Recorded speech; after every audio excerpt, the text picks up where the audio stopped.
Chapter 4995. That night, as they wished, they welcomed a violent storm. Prince Mo was in awe of the venerable Peach Blossom Immortal's mouth. Whatever he said came true without any hesitation. The few of them faced the wind and rain, working together in the same boat. In the pouring rain, they drifted along with the waves, bobbing up and down, swaying endlessly. GC and the other three took off their outer robes and sat on the boat. They held a jar in one hand and quickly filled it with water with the other. They hurriedly poured the water out of the boat. Emolian and Jichen each held an umbrella and sat expressionlessly at the side. They looked at each other wordlessly. Crown Prince Mo's heart was on the verge of collapse, and he was also very speechless. The venerable Peach Blossom Immortal was indeed a born jinx. He was used to tricking his teammates and himself. Look at this torrential downpour. Our small boat probably won't be able to hold on for much longer. MMPH. Before Ji Chun could finish speaking, Emolian abruptly stretched out a hand to cover her mouth. You rascal, do you want this boat to be completely scrapped? As soon as he finished speaking, a thunderous boom was heard from the horizon. A bolt of lightning as thick as a bull's mouth suddenly struck down, coincidentally landing on their boat. As a result, how could the entire ship withstand such a blow? In just a matter of minutes, the ship fell apart and scattered into the sea in pieces. The venerable Peach Blossom Immortal squatted on a wooden plank and looked at Prince Mo with a dumbfounded expression. Ji-chun. Emolian was so angry that she shouted his full name. Will you die if you don't talk nonsense? Me. What the venerable Peach Blossom Immortal looked at the sky speechless. How could his words be so divine? How could he communicate with the heavens and summon the wind and rain with just one sentence? She wasn't his Chiao. Ha! Emolian glanced at him. From now on, don't talk. Jichen glared at Emolian angrily. The two of them were now standing on a broken wooden plank, drifting forward in the wind and rain. Although they had activated their defensive barriers to keep the water vapor outside, the current situation was simply too comical. Moreover, when had the two of them ever been so miserable? The boat had been torn apart, and they had to use a plank as a stepping stone. Emolian glared at Ma Shurchen again. Don't talk. I didn't say anything, Yuan Shurchen said innocently. Emolian, what should we do now? GC and the others beside him were also lying on half of the wooden planks with dumbfounded expressions on their faces. They were still holding the jugs that they used to scoop water from before, and it seemed that they still hadn't recovered from the shock of the lightning flash just now. Emolian said expressionlessly. Fortunately, this place is not far from the shore. I plan to use the flying talisman to fly ashore. What do you say? Of course I'm with you, Jichen quickly said. So you're going to abandon the ship and leave? What a joke. The ship had already been struck by lightning and thunder. If it didn't fly, would it really drift on the sea? Emolian really wanted to rush over and give him a good kick. Didn't he know why he would abandon the ship? Whatever that jinx said came true. At this moment, Emolian felt angry just looking at him. I didn't do it on purpose, the venerable Peach Blossom Immortal said sullenly. I was just saying. Who would have thought that the weather on the sea would change so suddenly? It suddenly started raining. Emolian was expressionless. She took out a few flying talismans from her sleeve and threw them to the others. Keep up. He couldn't be bothered to talk to Yuan Shurchen anymore. If he ignored him and left him hanging, he would definitely complain to his wife when he saw his wife later. Notice, it's almost 11 o'clock when I'm back from working overtime today. I'll catch up on sleep first, and catch up on the third watch tomorrow morning. I reckon that this month at the end of the year will be very busy. Chapter 4996. Jichen hastily said to GC and the others with a grin. All right, don't lie motionlessly on the wooden plank. Everyone has a flight talisman. Keep up. GC and GC were overjoyed and hastily caught the flight talismans Emolian tossed over. They swiftly slapped them on their bodies and soared into the sky. They originally thought that they would have to expend their divine energy to fly, but now that they used flight talismans, they realized that it was a great fortune amidst misfortune. As they floated in the sky above the river of forgetfulness amidst the wind and rain, everyone's hearts ached a bit. Wasn't this too bitter? On the other side, Arbor slept until the middle of the night when she was suddenly jolted awake by a nightmare. She hastily sat up and curled up her legs while hugging her quilt. Her delicate brows involuntarily knitted together. Inexplicably, she actually dreamed that her husband was asking for help at sea just now. She must have dreamed of what she thought about during the day. How could her husband be hugging her thigh and sobbing pitifully? Misconception. Definitely. The little stoic cracked her small lips. This fellow laid down again and tossed and turned on the bed for a while. She heard the rustling of the rain outside the window accompanied by the whistling of the wind, so noisy that she couldn't calm down. The little stoic abruptly sat up. She couldn't sleep again. They couldn't have really met with great misfortune at sea as Duanyu predicted, right? The little stoic muttered to herself before jumping off the bed and putting on her brocade shoes before heading outside. The rain outside was rather heavy, and the faint sound of a flute was faintly transmitted into the wind, sounding like weeping and complaining, drawn out and continuous. Arbor soundlessly left the room and took out an ink-painted umbrella from her inner world, following the sound of the flute forward. Pausing in the pitter-patter of rain, Arbor gazed at the figure in plain clothes inside the pavilion. She felt that his back was bleak, as if it contained endless sorrow. Arbor hesitated slightly, but she still couldn't resist walking into the pavilion with heavy footsteps. That person suddenly turned around, a pair of watery peach blossom eyes staring fixedly at her. His clothes were very thin, and as he stood in the wind, his surroundings were silent and still, as if he was the only person left in the world. His figure was slender and tall with long black hair, and he tightly gripped a green bamboo flute in his hand. When he looked at Arbor, his pitch-black pupils involuntarily made her heart tighten. "Did I wake you up?" He smiled apologetically at her. After 3 seconds of silence, the two people said, "I couldn't sleep." Hence, they looked at each other with a smile. Mother's 100th day. The day she left, it was just like today. It was raining cats and dogs and it didn't stop. A whole hole pierced through the sky. It's your own heart that's been stabbed, right? Xiao Mu thought to herself. Duanyu gently raised his hand and swept his sleeve across the round table in the pavilion. His fingers slowly caressed the icy surface of the table. She was only a normal person. There will come a day when she will leave before me. Life is like this. From the day you are born, you will experience loss, until there is nothing left for you to lose. However, your obsession is too heavy. You will always wonder if I could have redeemed everything if I had arrived a bit earlier that day. However, we don't have ifs. The little stoic stood behind him and listened silently. Her small hands involuntarily clenched. Who didn't have an obsession? Everyone had one. It depended on how you faced it. As long as there is a glimmer of hope, no one is willing to be alone. Chapter 4997. Duanyu, she didn't know how to comfort him. She only felt that all words of comfort were empty and weak. How could she empathize without experiencing it personally? Just like when the holy water sect left her back then, she was in so much pain that she couldn't breathe and couldn't easily say, "I can let it go." In reality, it was simply hard to let it go. They were only ordinary people in the world, not those aloof and resolute people who could see the world clearly. There were 8 great sufferings in life. Love, separation, and hatred were difficult to obtain. No one could help her. She could only walk out on her own and release her emotions. Duanyu. The little stoic called out to him. Like a kitten's paw, she lightly scratched the lake in his heart and parted the layers of ripples. Duanyu suddenly turned around and strode forward. He abruptly pulled her into his arms and tightly hugged her. This hug had nothing to do with romance, only a sense of disappointment and loss. The little stoic was startled and subconsciously wanted to pry his arms away and break free from his embrace. However, she heard him lower his head next to her ear and murmur vaguely, "Don't move, just a hug is enough." He would only hug her once in this lifetime, and it would also be his impudence tonight in reality. He already knew that if he missed it for a moment, he would miss it for a lifetime.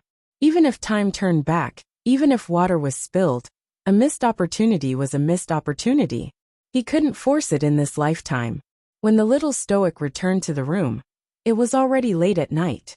The light inside the room was dim, and a figure was indistinct outside the door. The shadows of the trees outside the window swayed, and the rustling of the rain accompanied by the sound of the wind made one's heart endlessly vexed. Xiao Mu sat on the edge of the bed for a long time, before abruptly slapping her own leg. Who asked you to go out of curiosity? Who asked you to be unable to control your legs? She abruptly threw herself onto the bed, allowing herself to sink into the soft brocade quilt. What to do? After going out for a walk, she became even more unable to sleep. The little stoic tossed and turned on the bed, inwardly vexed. She felt that she wouldn't be able to face him tomorrow at all after that hug. Even the stoic face understood how deep and heavy this man's feelings for her were. The little fellow rolled around in the soft brocade quilt for most of the night. Finally, she couldn't hold it in any longer. She flipped open the blanket and jumped off the bed. After taking out pen and paper from her inner world, the little stoic sat down at the table. She hesitated for a very long time before writing a few words and rolling them out. She wrote a few more words and rolling them out again. Just like that, an hour passed. Looking at the sky, it was almost bright. In the end, he couldn't dawdle any longer. The little crown princess took a deep breath and wrote a line of words on the paper. Then, she covered the paper and walked out quickly. Outside the window, the morning breeze blew in. Under the paperweight was a thin piece of paper with 4 words written on it. Go home. Don't miss me. When he went out, the rain had already stopped. The puddles on the ground had yet to dry up. He raised his head to look at the sky. It was all gray and there was no sunlight at all. The little stoic didn't close her eyes for the entire night, so she was a bit listless and dispirited. They followed the hollow flower hairpin corridor all the way to the east, intending to release the flying beast after they left the palace gate. However, she unexpectedly paused after turning a corner. She looked at the figure standing under the tree in the atrium, and an inexplicable sense of guilt arose in her heart. That's right, she was a coward who fled in defeat. She never expected that this person had already seen through everything about her, and had been waiting for her here. The little stoic's footsteps faltered, and she paced behind the pillar like a mushroom, unable to think of what to say. Chapter 4998. Yet she heard that person call out loudly, Jojo, good morning. With a radiant smile, he quickly walked toward her. The little stoic hid behind the pillar, pondering what she should say without hurting his heart in reality. If she didn't truly care, with the little stoic's personality, she wouldn't have taken this matter to heart at all. She didn't want to treat him cruelly and inexplicably give him hope, but also disappoint him. She also didn't want to be irresolute and make a mess of things. This person was one of the most important people in her life. He was her close friend, her confidant, and someone she would inevitably worry about for the rest of her life. But there was only one heart that loved hubby, and it couldn't be increased or decreased by a single bit. Hubby treats me wholeheartedly, and I also cherish him dearly. He is my lifelong dependence, and I will never leave or abandon him, and I will never forget him. It is only my heart. Why not tell Duan Yu everything clearly from the beginning? If it was impossible, then it was impossible. But the little stoic felt that 2 strands of hair on her head were about to turn white from thinking about how to speak. Her heart was tormented and conflicted. On the other hand, Duan Yu had already strode forward and pulled her out from behind the pillar with one hand. I don't want to make you suffer, and I don't want to make things difficult for you or disappoint you. I don't want to give you any hope because I especially cherish you. You are also a very important friend of mine. I just wanted to tell you. There is only one Lien in this world. Wherever Jojo's Lien goes, Jojo will go. If he ascends to heaven, I will also ascend to heaven. If he enters the Yellow Springs, I will also follow him. The little stoic only felt that her words were incoherent and unclear. She looked at him anxiously and asked, Yu, do you understand what I mean? Duan Yu suddenly chuckled and flicked her forehead. What are you thinking about? You're always so thoughtful and love to think about all sorts of things at such a young age. Your thoughts are boundless. It can't be because I hugged you last night, so you feel that my heart is attached to you? You fierce girl, other than that stupid Mo Lien, who would dare to like you? Do you still remember how you beat me up when we first met? I'm not a fool. Why would I like to be abused by you? You won't give up until you hit a wall? That's not me. The little stoic pursed her lips and stole a glance at him. What's wrong with this person? How many years had it been? Why was she still harping on the matter of beating him up when they first met? Stingy. I'm just helping that idiot take care of you for a while. When he comes back, I'll immediately hand you over to him without any hesitation. Do you think you're easy to raise? Let me tell you. You're so annoying. All right, you don't have to say anything more. Hurry up and follow me to have breakfast. After you're done eating, go back to your room and get some sleep. Don't let your imagination run wild. The little stoic opened her small mouth, but her words were stuffed back down her throat by his string of words. Her footsteps involuntarily followed him. Breakfast was like a battle. This guy kept stuffing food into her mouth. The little stoic rubbed her round belly and followed him back to her bedchamber. If you leave without saying goodbye, I won't forgive you for the rest of my life, he suddenly said in a low voice. Arbor stole a glance at him before stiffening his neck and turning around. I just went for a stroll. What do you mean by leaving without saying goodbye? Duan Yu chuckled. Little heartless. All right, you can go in. I still have things to do. Chapter 4999. Arbor replied with an "oh" and slowly walked forward. His gaze remained on her from beginning to end, and the playful smile on his face dissipated bit by bit as she left. It was as if the starlight had dissipated, leaving behind a long river of serenity that seemed endless and unending. In the end, he only watched her walk in with a serene gaze, before closing the palace doors behind her. The heavy sound of the doors closing weighed heavily on his heart. He stared at those two tightly shut palace doors for a long time before turning around to leave. Today, he was no longer in the mood for court matters, and didn't want to think about anything. He had accurately predicted that she would flee far away in defeat, but he still didn't predict that his heart would still be so unbearable in the end.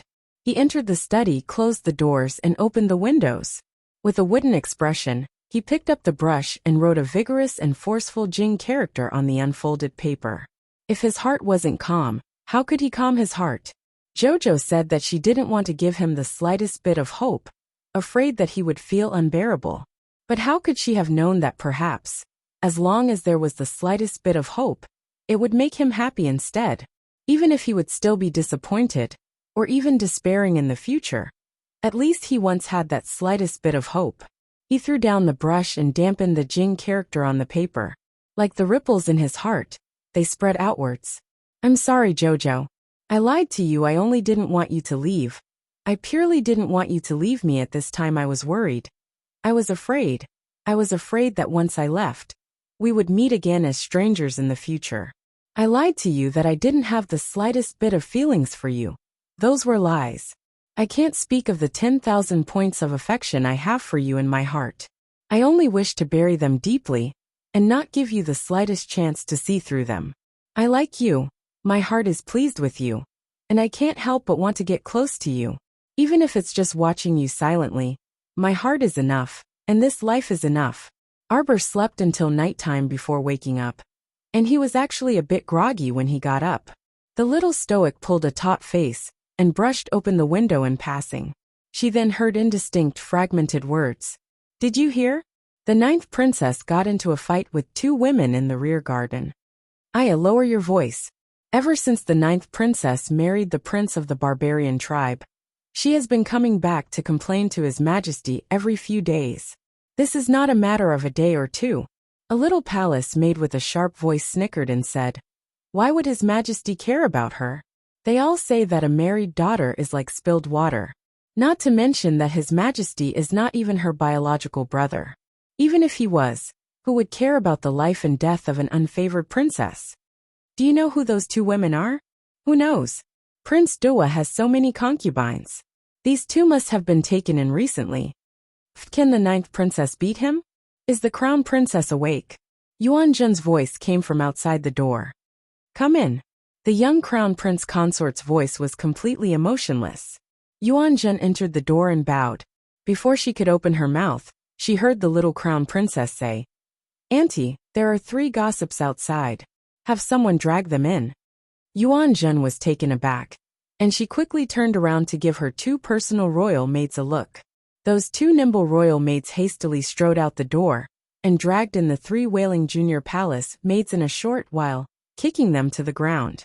The 3 junior palace maids were all quite young, and their eyes were flustered. They shrunk their heads back and didn't dare to meet the little crown princess's eyes. How could Yuan Zhen not understand?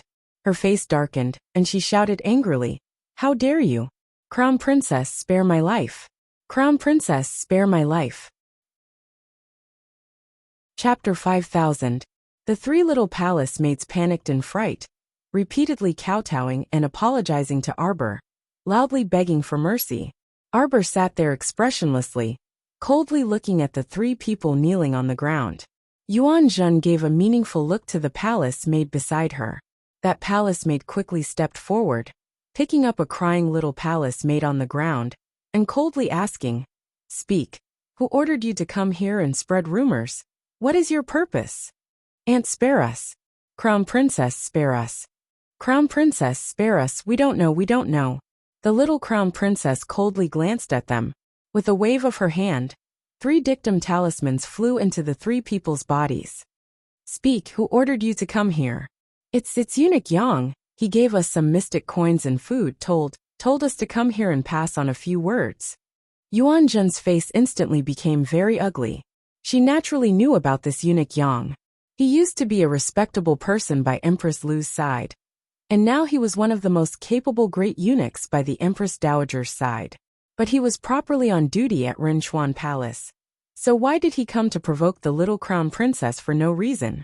Didn't he know that the little crown princess was not someone to be provoked? He simply didn't know how stupid he was to do this. "Send someone to inform His Majesty. Where is that eunuch Yang?" the little crown princess coldly asked.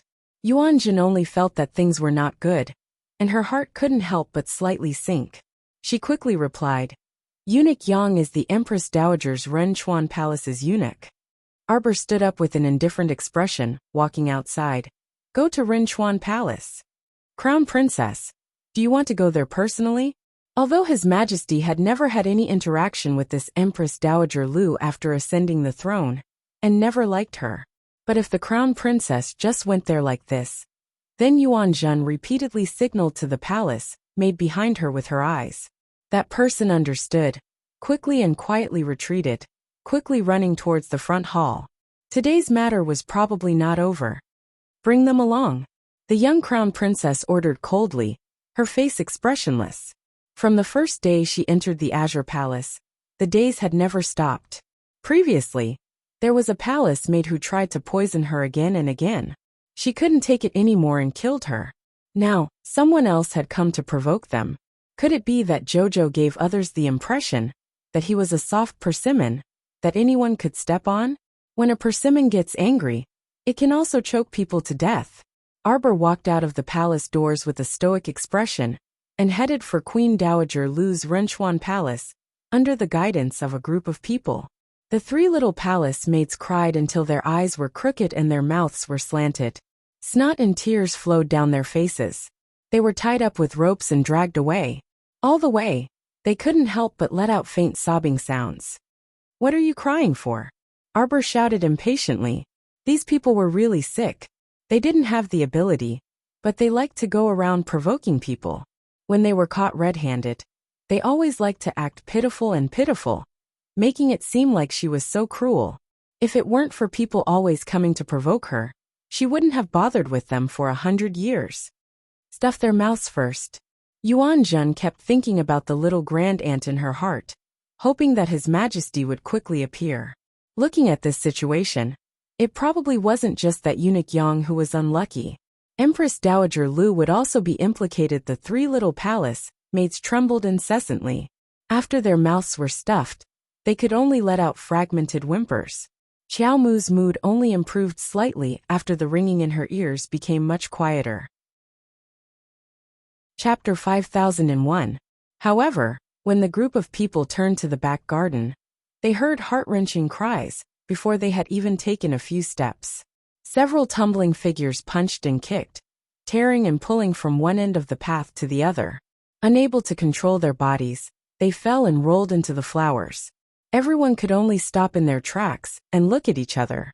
They saw 3 women with disheveled clothes and hairpins, as if they had gone mad, fighting in a chaotic mess. However, it was mainly 2 against 1. Grabbing the ends of one of the women's hair, they pulled and tore, tearing off half of her sleeve.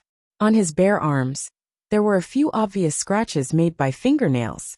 This time, Aunt Yuanjun's expression became even more unsightly, because she had already recognized who was being dragged and beaten by the 2 foreign women. It was the 9th princess, Rong Yuhu, who had married into the barbarian tribe not long ago. This was simply too outrageous. Why aren't you pulling them away? You're all dead.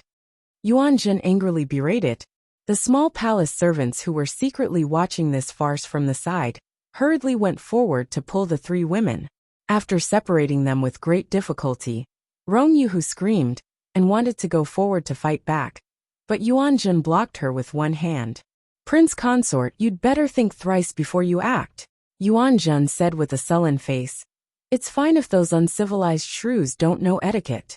However, Prince Consort has received the best education in art Sangzhou.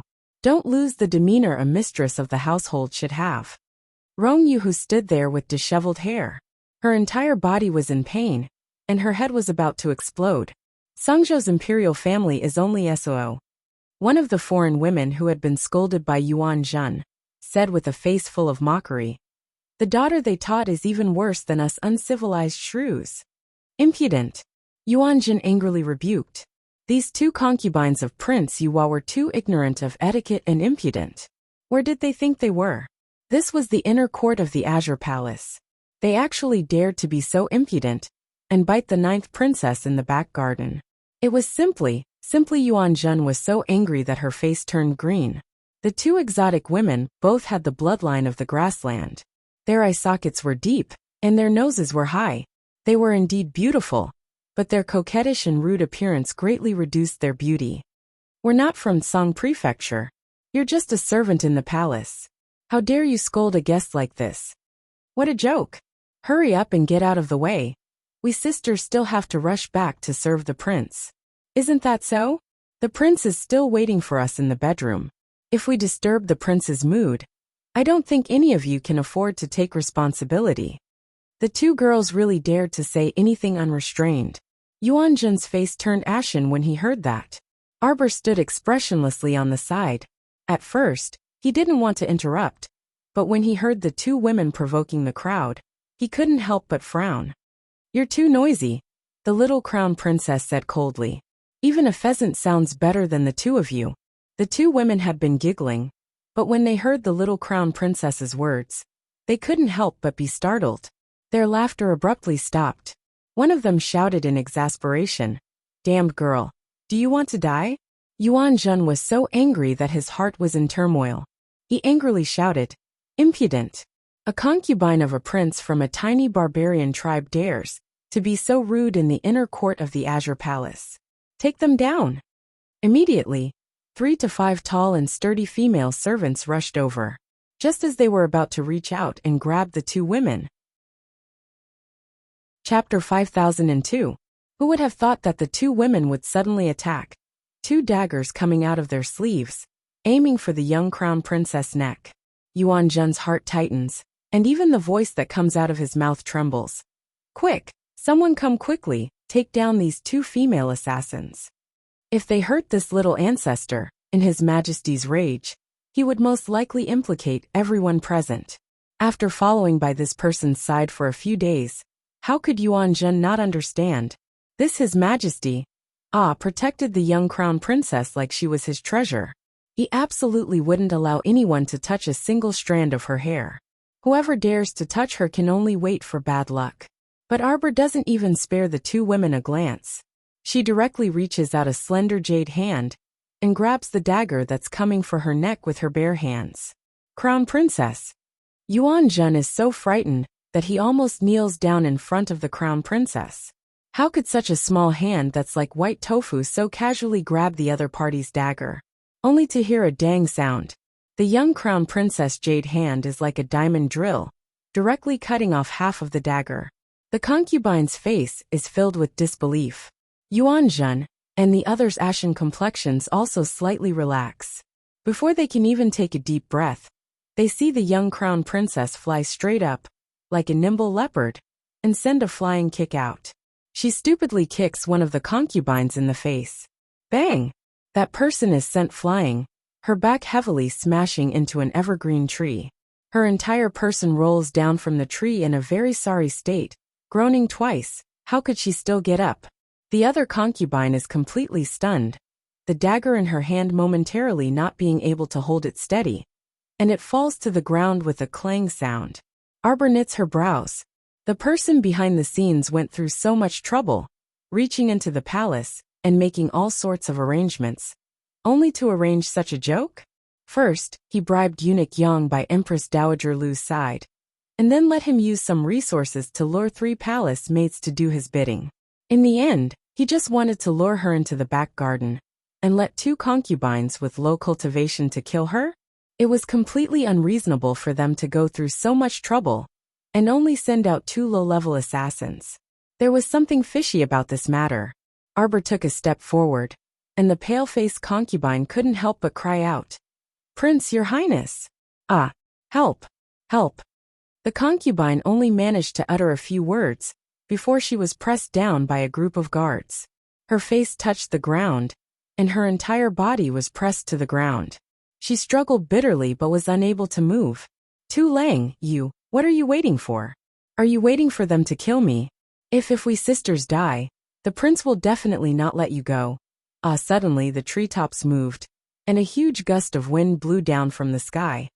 Crown Princess, Yuan Zhen, and the others only felt the ground tremble.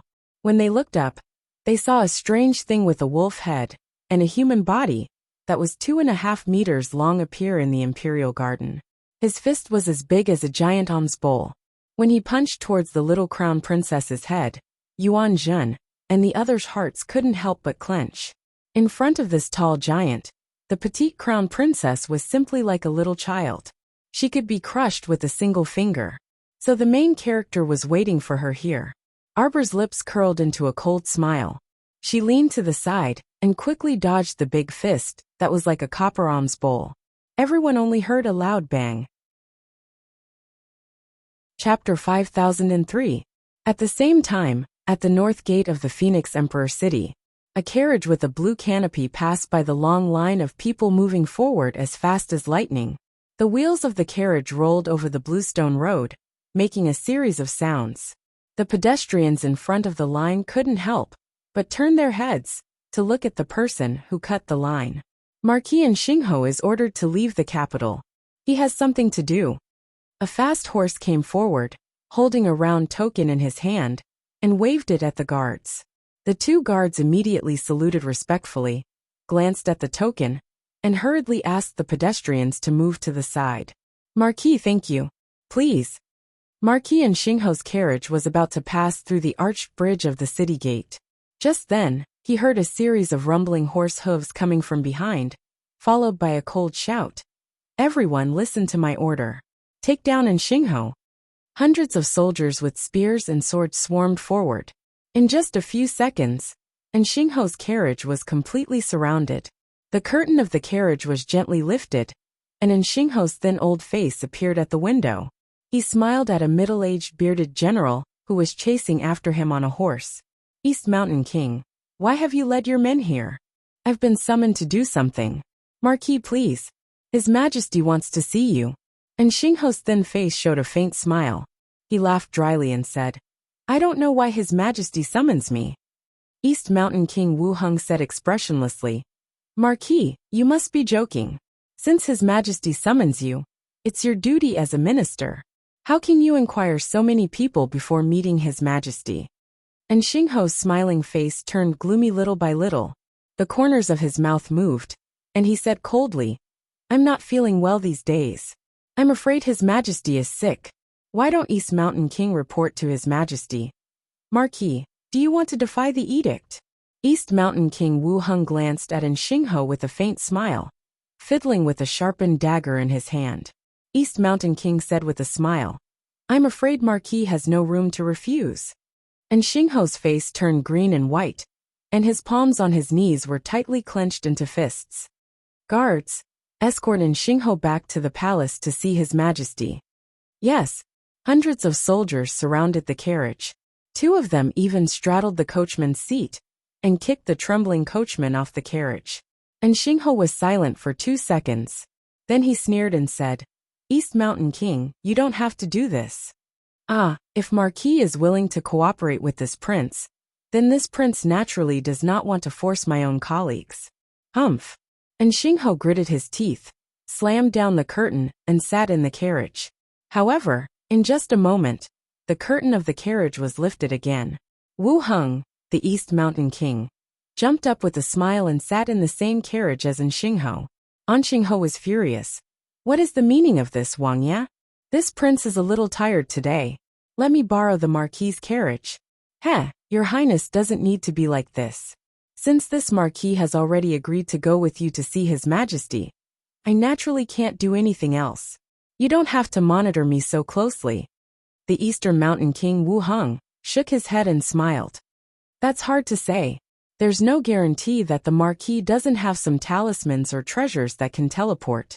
Since this prince is following orders, I naturally have to take precautions. East Mountain King is really loyal. East Mountain King. Wu Heng didn't mind the sarcasm in his words. He smiled and said, "It's my duty to share His Majesty's worries. There's no such thing as loyalty." And Xingho closed his eyes and said nothing. Chapter 5004. This East Mountain King Wu Heng was indeed a character. Originally, this king with a different surname had a withered number of talents in the king's mansion and was gradually declining. He didn't expect that because of his unique vision and meritorious service in supporting the new emperor, the entire East Mountain King's mansion was now being used again. And Xingho sighed in his heart. He was indeed too anxious and hadn't made sufficient preparations. His rash action had indeed exposed him. However, the desire to avenge his daughter was like an ant gnawing on a fire, tormenting him day and night. He had no choice but to do this. East Mountain King Wu Heng saw that he closed his eyes and didn't speak. Seeing that they had been officials for many years, he couldn't help but shake his head and sigh. "Why do you have to do this?" And Xingho opened his eyes and couldn't help but sneer. "It's easy for you to say. If your daughter was humiliated and killed like this, I'll see if you can face it easily." Bam! Tu Lang's fist smashed heavily on the ground. The cobblestone ground of the small path had completely cracked under his heavy punch. Everyone couldn't help but feel terrified. This person's external martial arts were like a meat shield, and were quite sturdy and durable. Several guards rushed up and pierced their swords with spiritual power, but they couldn't cut through his external defense. On the other hand, this man with great strength swung his arm and flung the guards away, causing them to fall into the surrounding grass and flowers. Arbor leaned to the side to avoid his heavy punch and turned to glare at this person. Being fat means you can fight. What a big joke. She raised her hand and slapped several defense talismans and gravity talismans on her body, wrapping herself properly. Then she stood to the side. She hooked her finger at the strange wolf-headed man. "Today, if you can shake me even a little bit, I'll surrender." When Yuan Zhen and the others heard this, their faces turned even paler. They couldn't help but cry out in grief in their hearts. "Crown Princess, can you not court death? This wolf-headed monster looks extremely strong. If he gets close to you, even if your divine skills are unparalleled, I'm afraid you'll be at a disadvantage. Moreover, this little crown princess is too boastful." What did it mean to be slightly shaken? In other words, as long as this strange man pushed the little crown princess even half a step away, the crown princess would be at his mercy? "Come." The little stoic raised her hand and beckoned at that howling werewolf. The 2 concubines looked at each other, supported each other, and stood up in a sorry state. They were just looking for an opportunity to sneak away. But unexpectedly, Yuan Zhen signaled with her eyes and sent a few old nannies forward to block their way. "2 guests, before this matter is completely resolved, please stay here." The 2 women's faces alternated between green and red. One of them couldn't help but scold in a low voice. "Since you know we are guests, Why are you blocking our way? Yuan Jin sneered. Let's wait for your prince to come over and report this matter to him face to face. As he spoke, the werewolf waved his hands, and a dozen punches flew towards the young crown princess's face. Gusts of wind blew, and the shadows of his fists overlapped. Those dozen punches were about to land on the young crown princess. Suddenly, Duan Yu heard a group of people hurrying over from outside the garden. He saw this heart-wrenching scene from afar. With an angry shout of "You dare!" he had already rushed forward. The Devil Emperor sword abruptly appeared in his palm, and he slashed at the werewolf's neck without another word. Your Majesty, please don't attack. This is my barbarian tribe's brave warrior, Tu Lang, this prince's personal guard. Duan Yu couldn't be bothered to listen to his nonsense. Chapter 5005. The Devil Emperor sword in his hand had already swiftly brushed past that werewolf's neck. With a swish, a silvery white flame emerged on his neck, burning a bloody hole. Everyone couldn't help but be dumbfounded. Tu Lang's skin was as tough as copper and iron, and it was impossible to easily penetrate his impenetrable defense. At the same time, Tu Lang's dozen punches had already landed on the little stoic's defensive talismans. Everyone's eyelids twitched incessantly as they heard several thump-thump-thump-thump sounds. They watched as Tu Lang's attacks broke through the defensive barrier layer by layer. Seeing that the little crown princess's last defensive barrier was about to be penetrated, the crown princess seemed to be in imminent danger. Unexpectedly, the expressionless little crown princess took out another handful of talismans from her pocket and pasted them all on her body with several smack-smack-smack-smack sounds. Layer after layer of defensive barriers appeared around her once again. Meanwhile, the gales that Tu Lang sent out were already exhausted and had no more strength to break through the little crown princess's defenses. Everyone couldn't resist twitching their mouths as they silently glanced at the silent crown princess. As expected, such a powerful wave of attacks from Tu Lang couldn't shake the little crown princess in the slightest. It couldn't even make her move a single toe. It was as if the little crown princess had grown out of the ground and was rooted there motionlessly. Her posture was as straight as a pine tree, and only the hem of her clothes and strands of hair fluttered in the wind. You've lost. After a long time, the stupefied crowd finally heard the crown princess say this. What to do? They inexplicably felt this was a bit comical. It's my turn to hit you now. The little crown princess expressionlessly rolled up her sleeves. Everyone. Did we mishear or did we not notice it earlier? When did the crown prince consort say that she would fight with Tu Lang once each? I'll beat you to death. As the little crown princess said this, she continued to paste several dozen acceleration talismans on her body, with smack smack smack. Multi-attack talismans. Multi-attack talismans. Multi-defense talismans. Multi-defense talismans. Multiple speed talismans. The little crown princess had put over 100 talismans on her body, and everyone's expression was almost numb. She suddenly moved. She leaped into the air and punched towards the werewolf's head without hesitation. The gravity talisman made her feel very heavy. With a ferocious strike, the wind from the fist carried a whistling force as it heavily smashed into the werewolf's head. The man spat out a mouthful of blood and stumbled forward a dozen steps.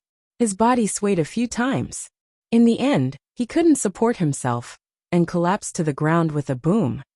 In the huge imperial garden, it was completely silent. Duan Yu's lips involuntarily twitched, and it was quite a while before he coughed lightly. Ahem, Jojo. He walked forward and wanted to pull her to his side, but when he pulled, he realized that the little crown princess was rooted to the ground and did not move at all. He actually couldn't budge her. Duan Yu couldn't resist facepalming. How many talismans did this fool paste on her body? Wasn't this cheating and bullying?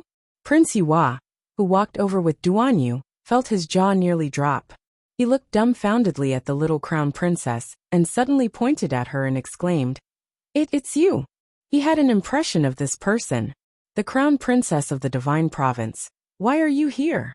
He truly had an impression of this stoic-faced woman. Chapter 5006. Treacherous and vicious. Utterly unreasonable. When they first met at the academy, She kicked him squarely in the chest. No one else could do that, right? His brother, Prince Zulu, also died at the hands of this unkind little butcher. In reality, their barbarian tribe had yet to settle the score with her. But this woman was unsatisfied. She dared to do anything brazenly, kicking him the moment they met, and now severely injuring his bodyguard. Quick, take a look. Prince Daiwa quickly waved his hand, ordering people to check guard Tu Lang's injuries. Tu Lang was directly sprawled on the ground from the young crown princess's punch. Two of Prince Daiwa's royal guards hastily rushed up, but they were unable to turn Tu Lang's massive body around even after exerting all their strength. The two awkwardly reached out to check his pulse before quickly turning around to report. Reporting to Your Highness the Prince. Guard Tu Lang is already not breathing. What? Prince Daiwa's head was throbbing in anger, and he glared fixedly at Arbor as he shouted furiously, UWH! What are you shouting for? Duan Yu irritably interrupted Prince Daiwa's roar, and swept a displeased glance at the prince. You dare to scare Jojo? You must be tired of living. Duan Yu's handsome face darkened as he impatiently retorted. Daiwa, you better give us a clear explanation. Why did you assign your bodyguard to attack the crown princess? And what's up with those two royal concubines of yours? Prince Daiwa looked at him in bewilderment, his nose huffing and puffing. Your Majesty of Tsangzhou, this prince still wants you to give me an explanation. Why is this crown princess of the divine province in your palace? What improper relationship do you two have? Why did she attack this prince's bodyguard for no reason? Don't think you're in the right just because you're loud. This prince is telling you, if you don't give me an explanation, we won't let this matter rest. This prince still wants to spread this news and smear you too. The Emperor of Tsangzhou, the crown princess of the divine land, huh? Prince Kuawa, don't bully the crown princess for not being good with words. Don't think that you can slander others just because the crown princess doesn't say anything. Yuan Zhen said angrily. It was your two concubines who started this. When we were passing by with the crown prince consort, for some reason, those two concubines of yours suddenly attacked the crown prince consort. Nonsense. A trace of anger flashed across Prince Daiwa's tanned face. He turned back to look at the two disheveled concubines and said angrily, You beat my two beloved concubines to such a state, and now you dare to accuse others? My two beloved concubines are just low-level cultivators. Would they be so stupid as to provoke the crown princess of the divine land? It's not like he has nothing better to do. Yuan Jinjin was so angry that she laughed. They're just that brainless. What evidence do you have? Prince Daiwa roared angrily, looking like his intelligence had been insulted by Yuan Zhen. Little crown princess took out a jade image talisman from her pocket and threw it into the air. Everyone's mouth twitched silently. Don't you think this fellow is sinister? She actually recorded the entire battle scene just now. She didn't argue with you, much less argue with you. She just threw out the evidence directly. The image projection was clear at a glance.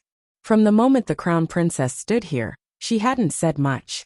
After she finished speaking, she was immediately rebuked by the two concubines. The two women were even very bold.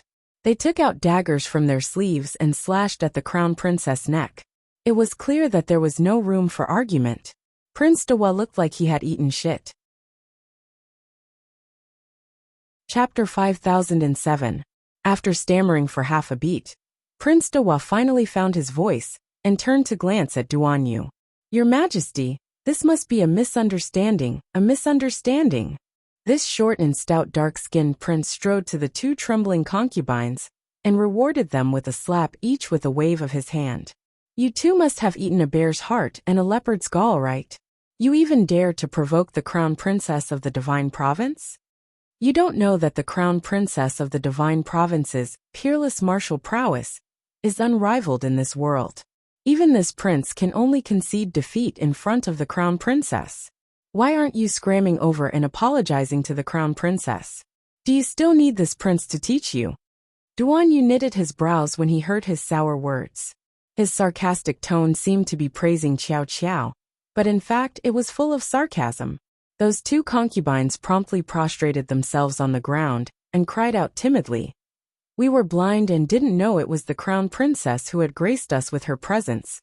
the young crown princess flicked her finger, and 2 ebony talismans flew to the concubines and hit their foreheads with 2 smacks. Prince Dewa's eyes flared with anger, and he was about to shout when he heard the young crown princess's cold voice slowly rise.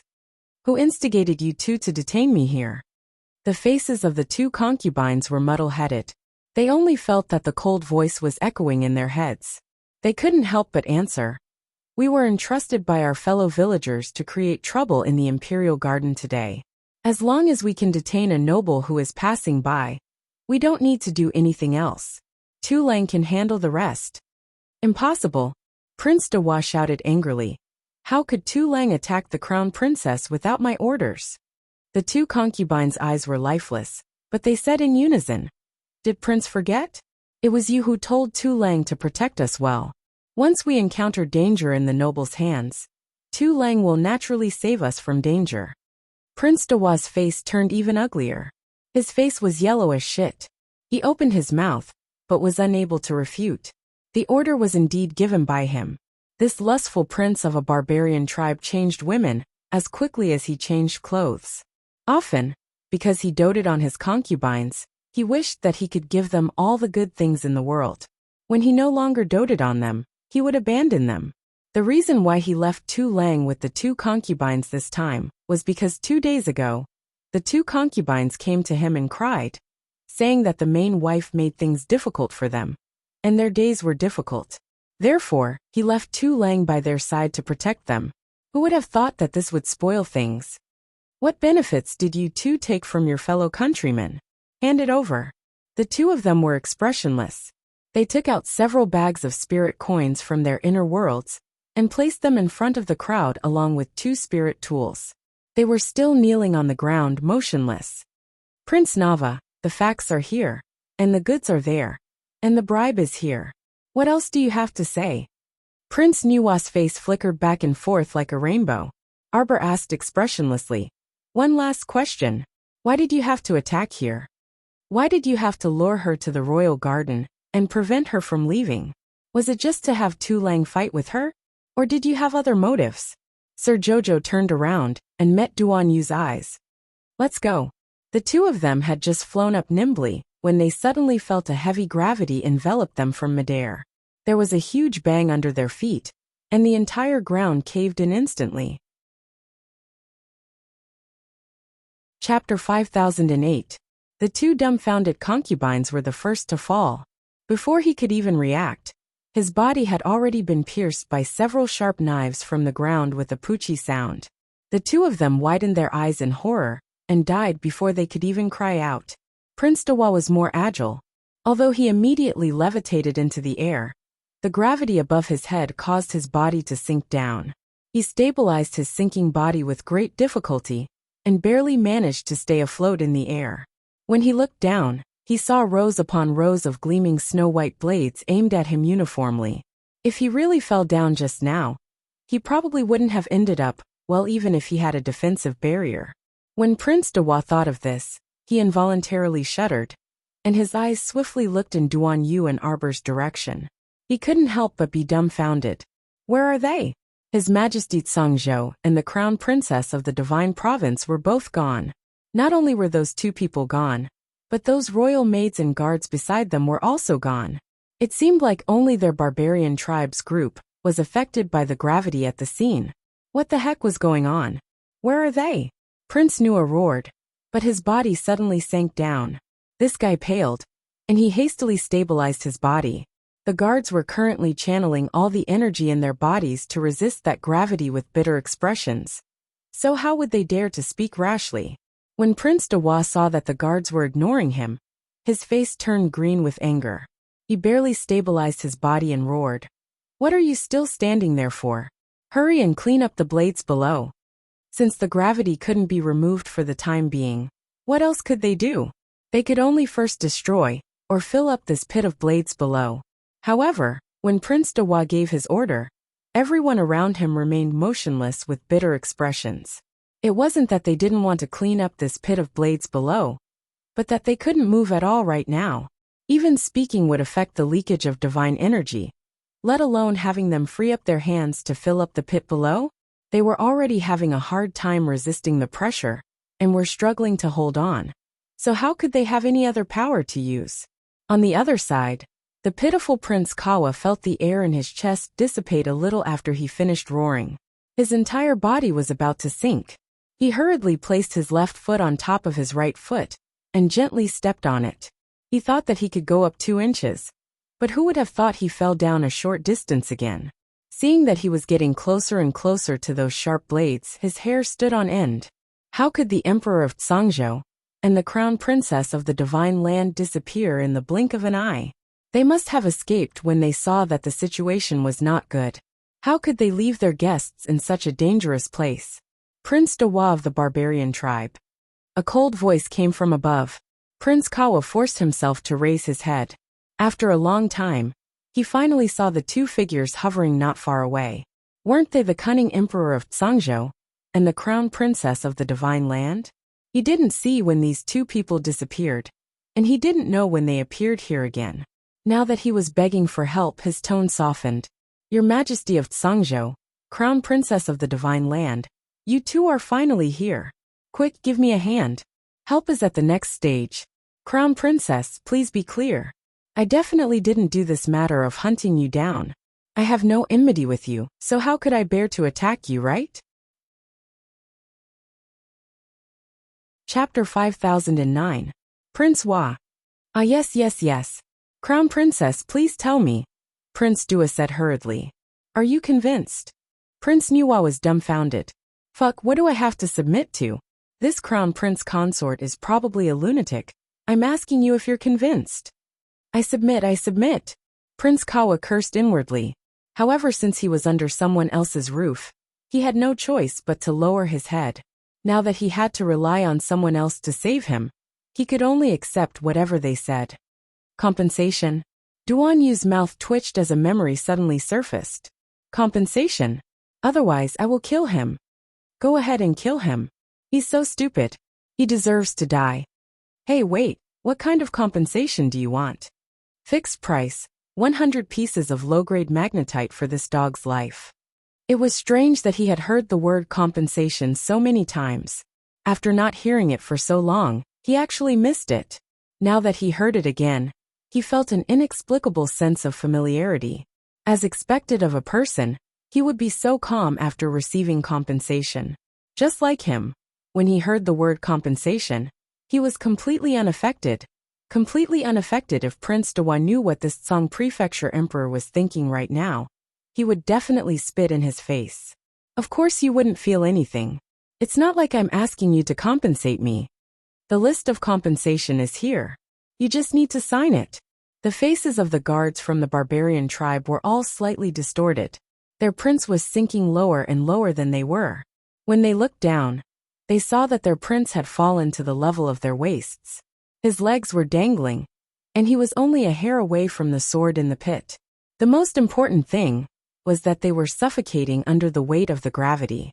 They were holding back their strength, and were unable to free up their hands to help. What are you still considering? The little stoic said with a taut face. This place is restricted by gravity and space. Someone set up a triple-strength talisman matrix. If I don't help you, all of you will die. If we die in the Tsangzhou Imperial Palace, I'm afraid that His Majesty, won't be able to answer to the barbarian tribe. Jojo, go ahead and do what you need to do. I'll handle whether you hand it over or not. Duan Yu immediately retorted. You. Prince Nuwa only felt that he could not take even half a breath in his heart. His whole body suddenly fell down. His face turned pale as he screamed in his heart. It's over. In the end, he suddenly felt his left arm being grabbed by something, and his body suddenly stopped. When he looked up, he was sweating profusely. It turned out that he had been entangled by a wooden vine. Beneath his feet, there was a gust of dense sword chi that was about to pierce through the soles of his feet.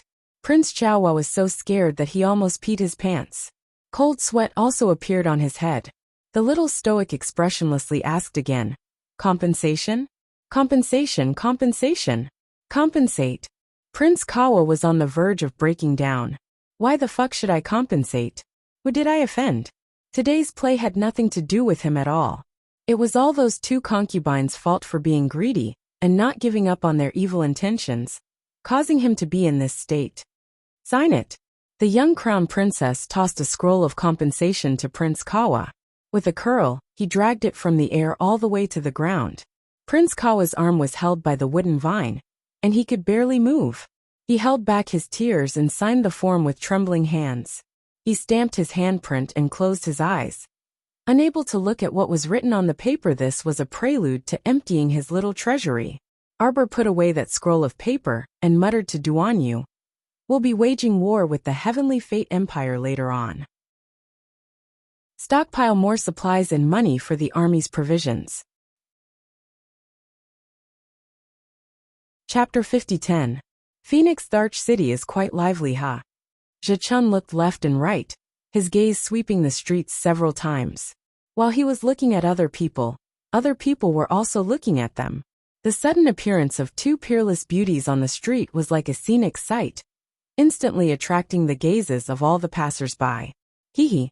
Suddenly, a woman with gaudy features swayed her hips as she walked past the two people. She daringly threw a coquettish glance at Emolien, and even threw her floral handkerchief embroidered with peonies in front of the two people. The venerable Peach Blossom Immortal walked over, without looking sideways, and stepped on the handkerchief in passing. "Pick it up, Emolien. I threw it to you." Emolien followed suit and stepped on it before leaving, her phoenix eyes chilly. "Keep it if you like it." "Humph. I'll definitely tell my Jojo later that another woman is winking at you. That's for you. Ha ha." The venerable Peach Blossom Immortal gave a very fake chuckle and rolled his eyes. "It's not funny at all." Emolien looked at him exasperatedly. She suddenly missed Duanyu a bit. Compared to this unreliable guy, Duanyu seemed to be more reliable in every aspect, and his brain was also more normal. Clang! The sound of a gong suddenly came from the side of the street, accompanied by a loud voice. "Debt collection by imperial decree." Emolien's ears twitched, and a trace of suspicion flitted through her mind. Why did these 4 words sound strangely familiar? Could it be a misconception? Clang. Debt collection by imperial decree. The debt collection team is now on a mission to the barbarian tribe to collect debts. The loud voice continued. 100 million spirit coins, 100 Northern Sea luminous pearls, 10,000 sets of special armor, 10,000 special spears. Zhichun twitched his mouth as he looked in confusion at the small team walking past them. These people looked like Sangzhou guards. Each of them was in high spirits, and their cultivation levels were truly not low. High cultivation did not equate to high IQ. This operation team looked like they were retarded. Zilian, don't you think this routine is a bit familiar? Emolien expressionlessly twitched his mouth. MHM, it's Jojo's trick. Puffed. Yuan Shurchen was immediately amused. That's great. We've really found the right path by accident. Jojo is here. Here. Emolien's phoenix eyes also lit up. It's with Duanyu. Let's go. Where to? Naturally, I'm going to the Azure Palace. Emolien's voice was still there, but she had already drifted far away. The venerable Peach Blossom Immortal waved his fan with a smile and quickly chased after her. Who is this person? Arbor knitted his brows and turned to look at Duanyu, who was sitting beside him. There was a person kneeling at the bottom of the steps. He was thin and didn't look very old, but because of his wrinkled skin, he looked very old. The palace maid who poisoned you time and time again was sent by him. Arbor turned to look at the man kneeling before him. So the incident in the Imperial Garden was also his doing? Crown Princess, Crown Princess. I just said that I was wronged. Prince Nuwa exclaimed with a mournful face. Earlier, he had carefully flipped through that 8-meter-long list, and almost fainted after reading it. This little crown princess was truly a vicious person. She wanted to empty out their entire barbarian tribe. What are you wronged for? Weren't those 2 concubines who attacked your people? Yes, they were my people, but who are you? Chapter 50:11. The little crown princess didn't want to pay attention to this Prince Yuwa with his low IQ, and directly shouted at the gaunt man at the bottom of the steps. Prince Yuwa shrank back, and very unwillingly sat back down in his seat. His shifty eyes glanced at Aunt Yuanzhen's group. Earlier in the royal garden, Yuan Zhen, those palace maids, and ordinary royal guards were somehow rescued in that critical situation. They all disappeared without a trace in the blink of an eye. Speaking of which, it was strange that the Zhangzhou emperor and the crown princess of the divine province also appeared and disappeared mysteriously, disappearing one moment and reappearing the next. He simply didn't notice what was going on with them. Yuan naturally didn't know that the instant they were trapped in the gravity-binding talisman matrix, Arbor promptly made a decision and immediately brought Duanyu back to the star domain.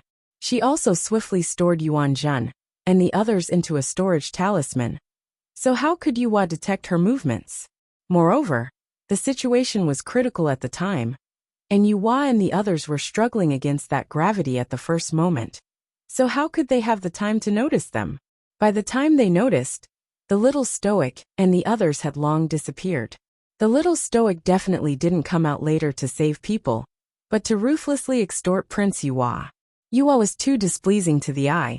Although he didn't participate in this matter, he had to take the blame for his two beloved concubines. Prince Yuan was currently angrily glaring at the gaunt man at the bottom of the steps. He couldn't resist asking, "Who are you? Why aren't you replying? What methods did you use to bribe those two concubines of mine? Go in." Following this reprimand, another person was shoved inside by the royal guards. He knelt down next to the gaunt man with a plop, his head and face covered in blood. He was probably beaten up when he was resisting just now. The gaunt and elderly man looked back at him and continued to remain silent. Meanwhile, the Duke of East Mountain Wu Heng walked in with a group of royal guards. He cupped his hands at Duanyu, who was sitting at the head of the table, and then led his men to retreat to the side. Duanyu said dryly, "Marquis and Xingho, you've been exposed for plotting against the crown princess twice in a row, so it's useless even if you don't say a word." Duanyu beckoned Yuan Zhen to the side. The latter, with a stiff face, slowly walked forward with a tray and put it in front of Xingho. He lowered his head and saw two small porcelain bottles on the tray. His eyelids twitched. "Don't blame us for not giving you a chance to argue," Duanyu coldly stated. "There are only two paths before you right now. The first option was to tell the truth and commit suicide by taking poison. The second is to say nothing and let your 9 clans accompany you to the Yellow Springs. Don't think that you can fool people by sending all your siblings out of the city to the countryside." And Xingho suddenly raised his head and looked at the young emperor with a trace of disbelief in his eyes. "You caught them?" It had only been a short while. It was 3 days ago that he ordered the palace maids to poison him. It had been 3 days since his family left the imperial capital. Who would have thought that this heartless man would capture his sister-in-law's entire family? The corners of Xingho's mouth twitched slightly. "This old man didn't do anything wrong. It's only right and proper to avenge my daughter." Arbor knitted his brows and sized him up. "Do I know you?" He had never seen this person before. What did he mean by avenging his daughter? What nonsense was this? What did this have to do with anything? Chapter 50:12. Just as Duanyu was about to remind Jojo, and Xingho shouted angrily, "Does the crown princess still remember Xiangchang?" The young crown princess was pondering where she had seen this person before, so she reflexively rubbed her stomach after being yelled at. She also retorted angrily, "What are you shouting for? Do you think you're in the right just because you have a loud voice?" Sir Jojo jumped in fright. "What a lunatic. That daughter of yours, I've never seen her before. You're crazy, right?" Duanyu's mouth twitched. He really wanted to interrupt and tell the indignant Marquis and Xingho, "You only talk about Xiangchang, but the young crown prince consort really can't remember who they were. You have to talk about what happened between the two of them in order to evoke the young crown prince consort's memories most of the time." The young crown princess couldn't match a person's face to a person's name. She was face-blind since she was young, so she improved a bit after she grew up, but her memory was truly terrible. So from another perspective, it was really not easy for the young crown prince consort to remember someone who was fortunate enough to be able to match their name. The young crown princess glanced back at Duanyu in confusion. Why did this guy have such an indescribable expression? How could Xingho understand the little stoic? He only thought she was refusing to admit to harming Xiangchang in front of His Majesty. Tears streamed down his face as he shouted, "Arbor, you're actually so shameless. You dare to do something but don't dare to admit it? You and my daughter, Xiangchang, only had a small dispute during the experiential learning, but you had to fight to the point that you wouldn't stop until one of us dies. On Xiangchang's way back to Cangzhou, you intercepted her and even cruelly murdered her. You deranged woman. Do you know that when my daughter was transported back to the estate, there wasn't a single piece of unharmed flesh on her body?" And Xingho's eyes emitted a cold glint. "I'm avenging my daughter, so shouldn't I kill you? When I complained to the late emperor, he wasn't willing to help me seek justice. So now I can only deal with you myself." Duan Yu couldn't resist ridiculing Xingho. How could the late emperor help you deal with the crown princess? That would be strange. Could the hand of the former emperor reach to the divine land to stir up trouble? Just for Xiangchang, Songzhou had to go to war with Shenzhou. Only your daughter's life was important. But what about the thousands of ordinary people suffering from the war? Forget it. I can't be bothered to ridicule him. I don't have long to live anyway. And Xingho repeatedly talked about the interceptions on the way back to Cangzhou. Finally, the little crown princess's broken string was connected. She frowned and looked him up and down. "The alchemist from the Royal Academy?" The young crown princess's eyes grew cold as she said, "When Feng Mulan was training, he summoned the three-colored spirit magpies to attack us as soon as he recovered his spiritual power. He injured the little fatty and tried to take my life?" Anqing Marquis said angrily, "My daughter has already paid the price for her willful actions. Hadn't she already been expelled from the academy? Why do you still refuse to let her go? What's wrong with me getting rid of those who have evil intentions towards me? If I let her go, who will let me go? Are you sure she won't go back and complain to you? Won't she cry and beg you for help? Will she turn over a new leaf and not cause trouble for me?" The little stoic asked coldly. "I originally didn't have any enmity with her, but she was muddle-headed and insisted on causing trouble for me everywhere. She didn't have the ability and was dealt with by me, yet you come to cry injustice. Indeed, she has you, her father, standing up for her. You can tolerate her, love her, and indulge her in whatever she does." Chapter 50:13. My arbor doesn't have a father that I can rely on. My father is only an ordinary cultivator. Normally, he would never teach me to stir up trouble for no reason, or scheme against anyone I don't like. My father isn't as resourceful as you, Lord Marquis. To be able to do as you please in a place like Azure Palace's inner court, and meticulously plan and arrange such a big play. I was bullied for no reason, so I shouldn't cry out for injustice. I should accept it. I shouldn't retaliate. I deserve to be unlucky, right? Once I retaliated, all of you said that I retaliated too much, that I didn't handle it well, that I'm vicious, scheming, and filled with evil intentions. Yes, I'm a vile person who seeks revenge for the smallest grievance. Nonsense. Duan Yu was furious and couldn't resist tugging at her, while shaking his head in disapproval. No need to waste words with this person. He's standing on his side and protecting the person he wants to protect, so he naturally feels that you're wrong and an eyesore. Marquis and Xingho. Duan Yu coldly looked at the thin man below the steps. That day, when we were training in Phoenix Grove, our cultivation and divine senses were temporarily blocked, so we needed to rely on pills to recover. Do you know what the first thing Xiangchang did when she recovered her strength was? She killed Jojo and her companions. There wasn't any blood feud in the first place. Xiangchang wanted to kill her own schoolmate because of some trivial matters, completely disregarding the Academy's friendship. Is there a problem with the Academy expelling her? This matter was caused by her own actions, so shouldn't she bear the consequences herself? Marquis and Xingho's face twitched, and he opened his mouth to refute when Xiao Kezi announced loudly from outside, "Her Majesty the Empress Dowager has arrived." Duan Yu's brows involuntarily knitted together. This fake Empress Dowager Nei Wang had been well-behaved ever since she ascended the throne, and never stirred up any trouble. Her Wang family had long died out, and she didn't have any power behind her. She was also very clear that if she wanted to continue this prosperous and peaceful life, she had to build a good relationship with the emperor. Relying on His Majesty to live was her best choice right now. Wuxia ordered people to escort in a middle-aged eunuch with disheveled hair and covered in blood. When he saw the emperor, he hurriedly said, "Your Majesty, people found this shifty-eyed eunuch in the backyard and wanted to escape. After asking, I found out that something big had happened to you." So he quickly sent someone to escort him over. At the same time, the three little palace maids who were kneeling at the bottom of the steps saw the eunuch, who was beaten beyond recognition. They were so scared that they didn't dare to look closely. Still not kneeling? A strong old mama stepped forward and kicked the eunuch's knees, causing him to kneel on the ground with a thud.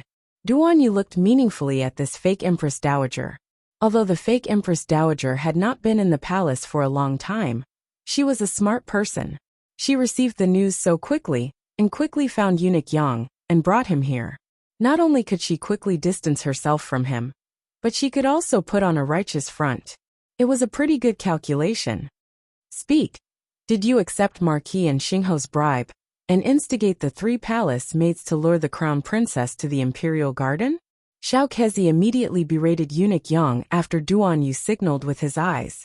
That Eunuch Yang couldn't help but tremble, as he looked pleadingly at an elderly man kneeling behind Marquis and Xingho.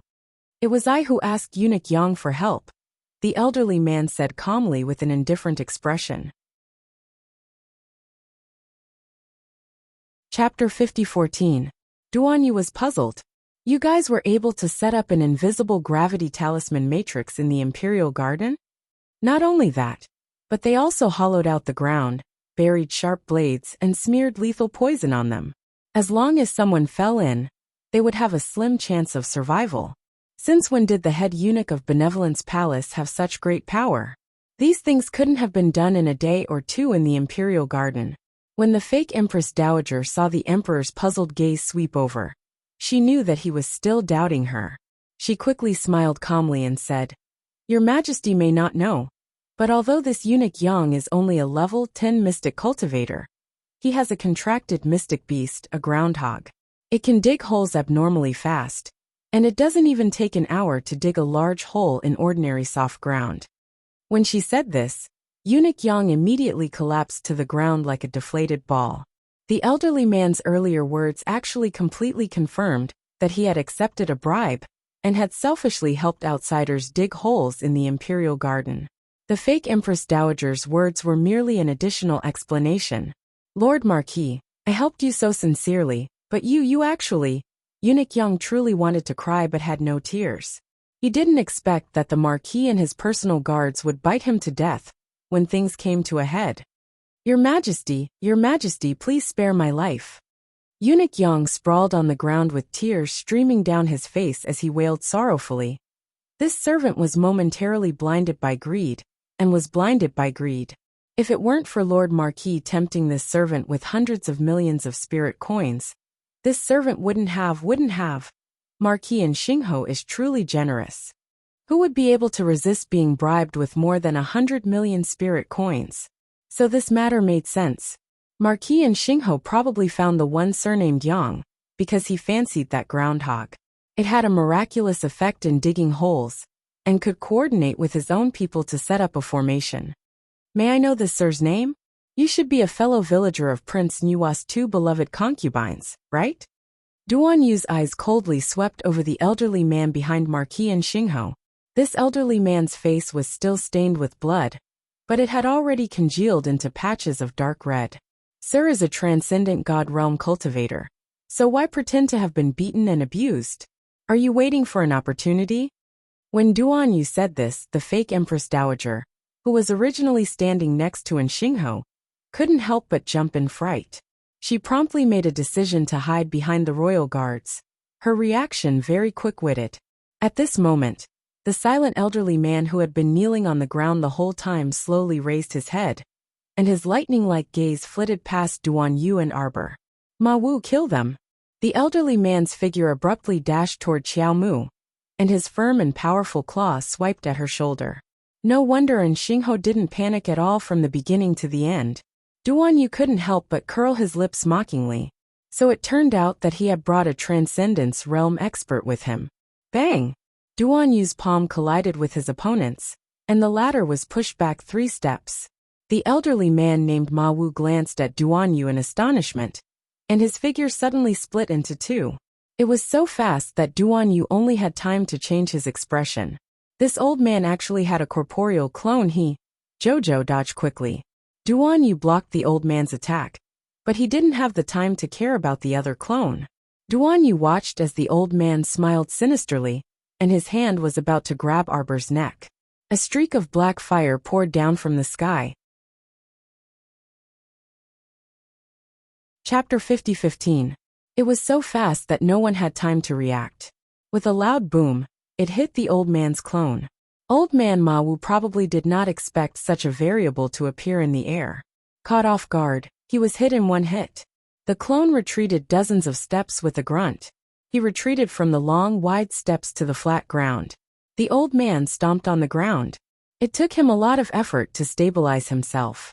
He lifted his head and stared at the figure with a sharp gaze. A black figure tore open the space in front of him in an instant and stepped out. His phoenix-like eyes were filled with coldness. The man's face was covered in a layer of cold frost. He exuded an intimidating aura. The pressure coming at him made old man Ma Wu widen his eyes in shock. You! Ma Wu had only uttered 1 word when the other party did not give him a chance to speak. He raised his hand and shot out 5 balls of black fire. They went straight for his face. The speed was so fast that the old man could not react in time. The 5 balls of black fire were already in front of him. Ma Wu took a deep breath. He spread his hands and released a burst of saint power. The whirlpool-like power was like a tornado that swept away the clouds, blowing in all directions. The 5 balls of black fire were not affected at all. They were not blown away by him at all. Instead, they landed on his body. The black flames burned on Ma Wu's body in a low-key yet luxurious manner. Ma Wu froze. He quickly brushed his outer robe aside and threw it on the ground. At the same time, the 5 balls of black fire burned his outer robe to ashes.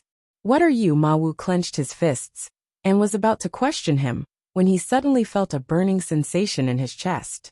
When he lowered his head to take a look, his expression immediately changed, and he couldn't help but shudder. He did not know when a ball of black fire had started burning on his chest. It had burned the front of his robe. The black fire danced on his pale skin. The black light flickered faintly. Old man Ma Wu was dumbfounded. Didn't he just activate the saint energy in his body and completely separate the 5 balls of black fire? Why was it still? It would still be the same. The black flames were burning his skin and slowly spreading across his body in an unbridled manner. This was his materialized avatar. Seeing that it was about to be roasted into pieces by the black fire, Ma Wu naturally could not watch as his avatar was destroyed. Just as he was about to pounce, a light green vine shot out from the side and landed on his shoulder with a thud. A moon-white figure flashed and suddenly appeared beside him. A cold light flashed through her smiling eyes. What? You want to win with numbers? From beginning to end, Arbor, who hadn't moved an inch, was now staring unblinkingly at the 2 people at the bottom of the stairs. Now he glanced at him, then at the other. She looked at this and that, and after a while, she suddenly pinched Duan Yu's arm. What did you see? Duan Yu twitched his mouth in bewilderment. He coughed lightly and said, You didn't see wrong. Emolien and Rotten Peach Blossom came out of the sacrificial sea abyss. Not only did these 2 people come out, but they were also very lively. It could be seen that they scared the Transcendent Realm elderly into a corner as soon as they came out. Arbor's small, expressionless face was taut as he stared at the 2 people below with his pitch-black eyes. The little emperor looked down at the 2 people with pursed lips and did not make a sound. Chapter 50:16. Duan Yu couldn't resist glancing at her and grumbling in his mind. How strange. Why doesn't Jojo have any reaction at all? Arbor suddenly turned her head and extended a small paw to smack his hand. You're still in a dream. No need to lie to me.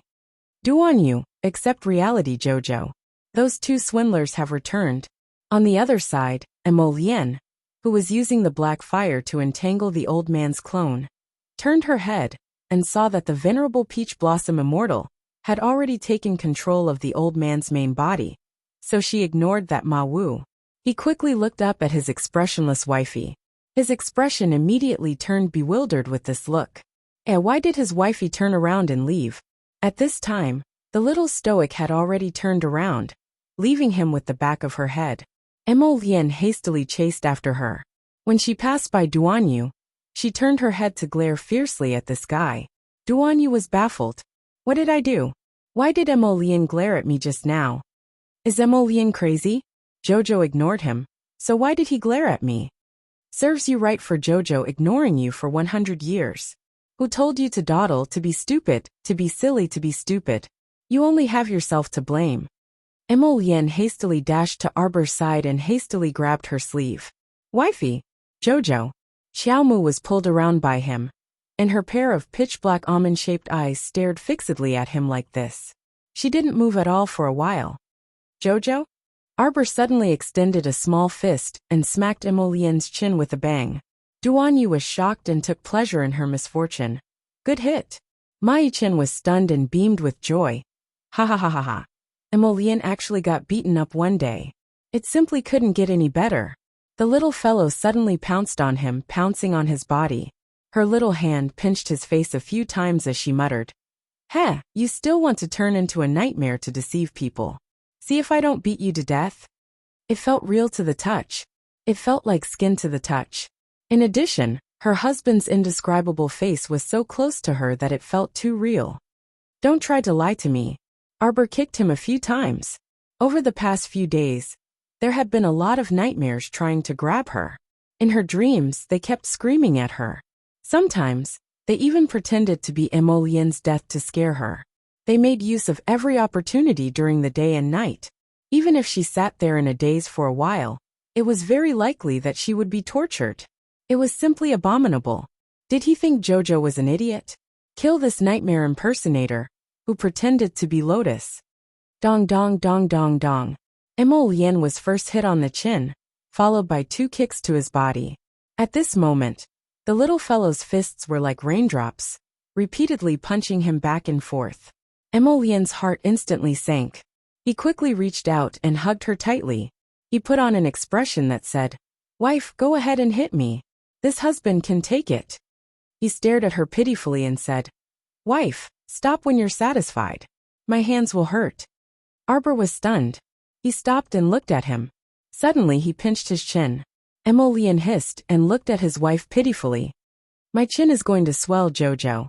Arbor kicked him. This nightmare impersonator can even talk. Heh. Emolian. Jojo, it's your husband. Open your eyes and look carefully. Look at your husband. He can run, jump, and kiss. What kind of nightmare impersonator can be so smart? Dong. Sir Jojo's fist landed on someone's head. Emolian's mouth twitched inwardly, and he felt like weeping but had no tears.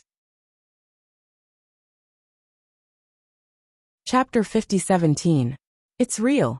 It's not a nightmare. It's a real person, Jojo. You beat me up for a long time just now. Don't you realize the difference between a nightmare and me? I'm alive and well.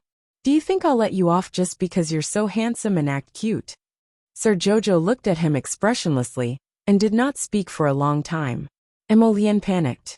She turned to look at He Shurchin, who was floating over quickly. She pointed at him and said, Look, the rotten peach blossom is here. You're right. We both jumped out of the abyss of the sacrificial sea unscathed. Jojo, look. My husband is fine. The rotten peach blossom is also very good. As she spoke, the venerable peach blossom immortal floated over with a smile. He glanced at Emolian, who was acting cute and spinning in circles. Did she need to act cute to coax Jojo? Jojo hated cute things. The more she acted this way, the more counterproductive it would be. Look at him. He leaned forward and said with a grin, Jojo, long time no see. Did you miss me? Boom. Lady Jojo unhesitatingly gave him a punch, which landed squarely on his face. The latter's handsome face was instantly filled with confusion. Ha! I'm peerless and unparalleled. How did I get beaten up before my good looks could be used? Strange. Wasn't he supposed to beat up Emolian? Why did he get implicated? This was not right. It wasn't easy for them to reunite. Shouldn't Xiao Xiao be pitifully leaning over and crying to them? This? What kind of trick was this? Sir Jojo expressionlessly pulled out a pitch-black ferrule from his sleeve. Emolien's eyelids twitched. She hurriedly grabbed his wrist. Jojo, your husband is here. Who are you hitting? You're lying to Jojo. Arbor shouted angrily and swung his ferrule at the venerable Peach Blossom Immortal. Jojo's hand hurt from the beating just now. Suddenly, he remembered that he should use a ruler to beat people. It wouldn't hurt his hand, and it would make him feel more comfortable. The venerable Peach Blossom Immortal's mouth twitched, and he hopped toward Duan Yu in a panic. He kept shouting, Jojo, that was merely a stopgap measure. I didn't intend to trick you into abandoning you. Arbor swung his ferrule at him. The pitiful venerable Peach Blossom Immortal could only raise his paw and accept the blow obediently. Then he shouted, ouch, ouch, ouch. She tricked Jojo into going down with her, but in the end, she abandoned Jojo halfway. Throw Jojo up there and use the barrier to block the way. Every single one of these things was their doing. Stinky liar. The venerable Peach Blossom Immortal dashed to Duan Yu's side in a panic and hastily shoved Duan Yu in front of Arbor. If I could do it all over again, I would still do the same. Your safety is the most important, so I can't abandon you. Compared to Emolien, what is Emolien? At this critical juncture of life and death, I must prioritize saving you. Emolien glared at him and retorted without a second thought. Then why did you generously sacrifice yourself for a cause at the bottom of the abyss of the sacrificial sea? Why did you have to die for us? You even died for him? Sir Jojo roared angrily. Duan Yu's mouth twitched. Can't you two stop courting death? At this critical juncture, would it kill you to go along with her and say a few soft words as expected? Sir Jojo was enraged and swung his ferrule at the two of them. Poor Duan Yu was merely trying to stop the fight, but he ended up getting beaten up more than the venerable Peach Blossom Immortal. There was simply no one else like him. If Sir Jojo attacked in anger, would you be scared? Chapter 50:18. The three of them instantly felt a bit desolate, especially when Ma Shurchen and Emolien looked at each other, feeling like they had courted death. If they hadn't foolishly spilled the beans just now, perhaps Jojo wouldn't have gotten so angry now that Jojo already knew that the two of them had encountered a life and death crisis in the abyss of the sacrificial sea. They probably had to confess honestly. Duan Yu wanted to cry. He was too baffled. After being scammed by these two frauds, Jojo was now beating up anyone he saw, including him. Retaliate? That was impossible even in their next life. If they didn't retaliate, the little fellow was quite ruthless. If they dodged quickly, they would even incur the little stoic's furious glare, accusing them of dodging. You, hurry up and say something. The venerable Peach Blossom Immortal was just short of directly telling Emolien, Bro, why are you being so reserved? Hurry and kneel down to beg for mercy, and we won't laugh at you. If Jojo says you're wrong, then you're naturally wrong. Hurry and admit your mistake. Admit your mistake. Arbor suddenly paused and expressionlessly rubbed her stomach. When Duan Yu saw this, he quickly asked, Did you use too much force earlier and your stomach hurts? Arbor shook her head and coldly said, Baby Emo said that when he comes out, he'll beat you guys up for me. He told me not to do it now, because it's too tiring. Everyone looked at him in bewilderment. No, Baby Emo, who is it? The venerable Peach Blossom Immortal secretly winked at Emolien. Shit, judging from Jojo's tone, she was quite familiar with this Baby Emo. Why did another weirdo appear by her side, after not seeing her for more than a month? Emolien quickly walked up and grabbed Arbor's small hand. Jojo, Baby Emo. Emolien's gaze followed her small hand down and landed on her stomach.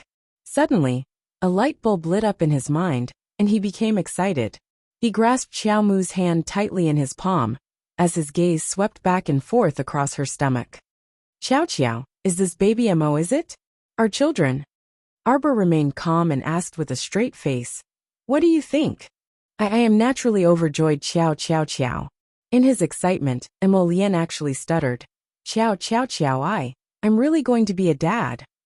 Arbor was still expressionless as he said stiffly, Indeed.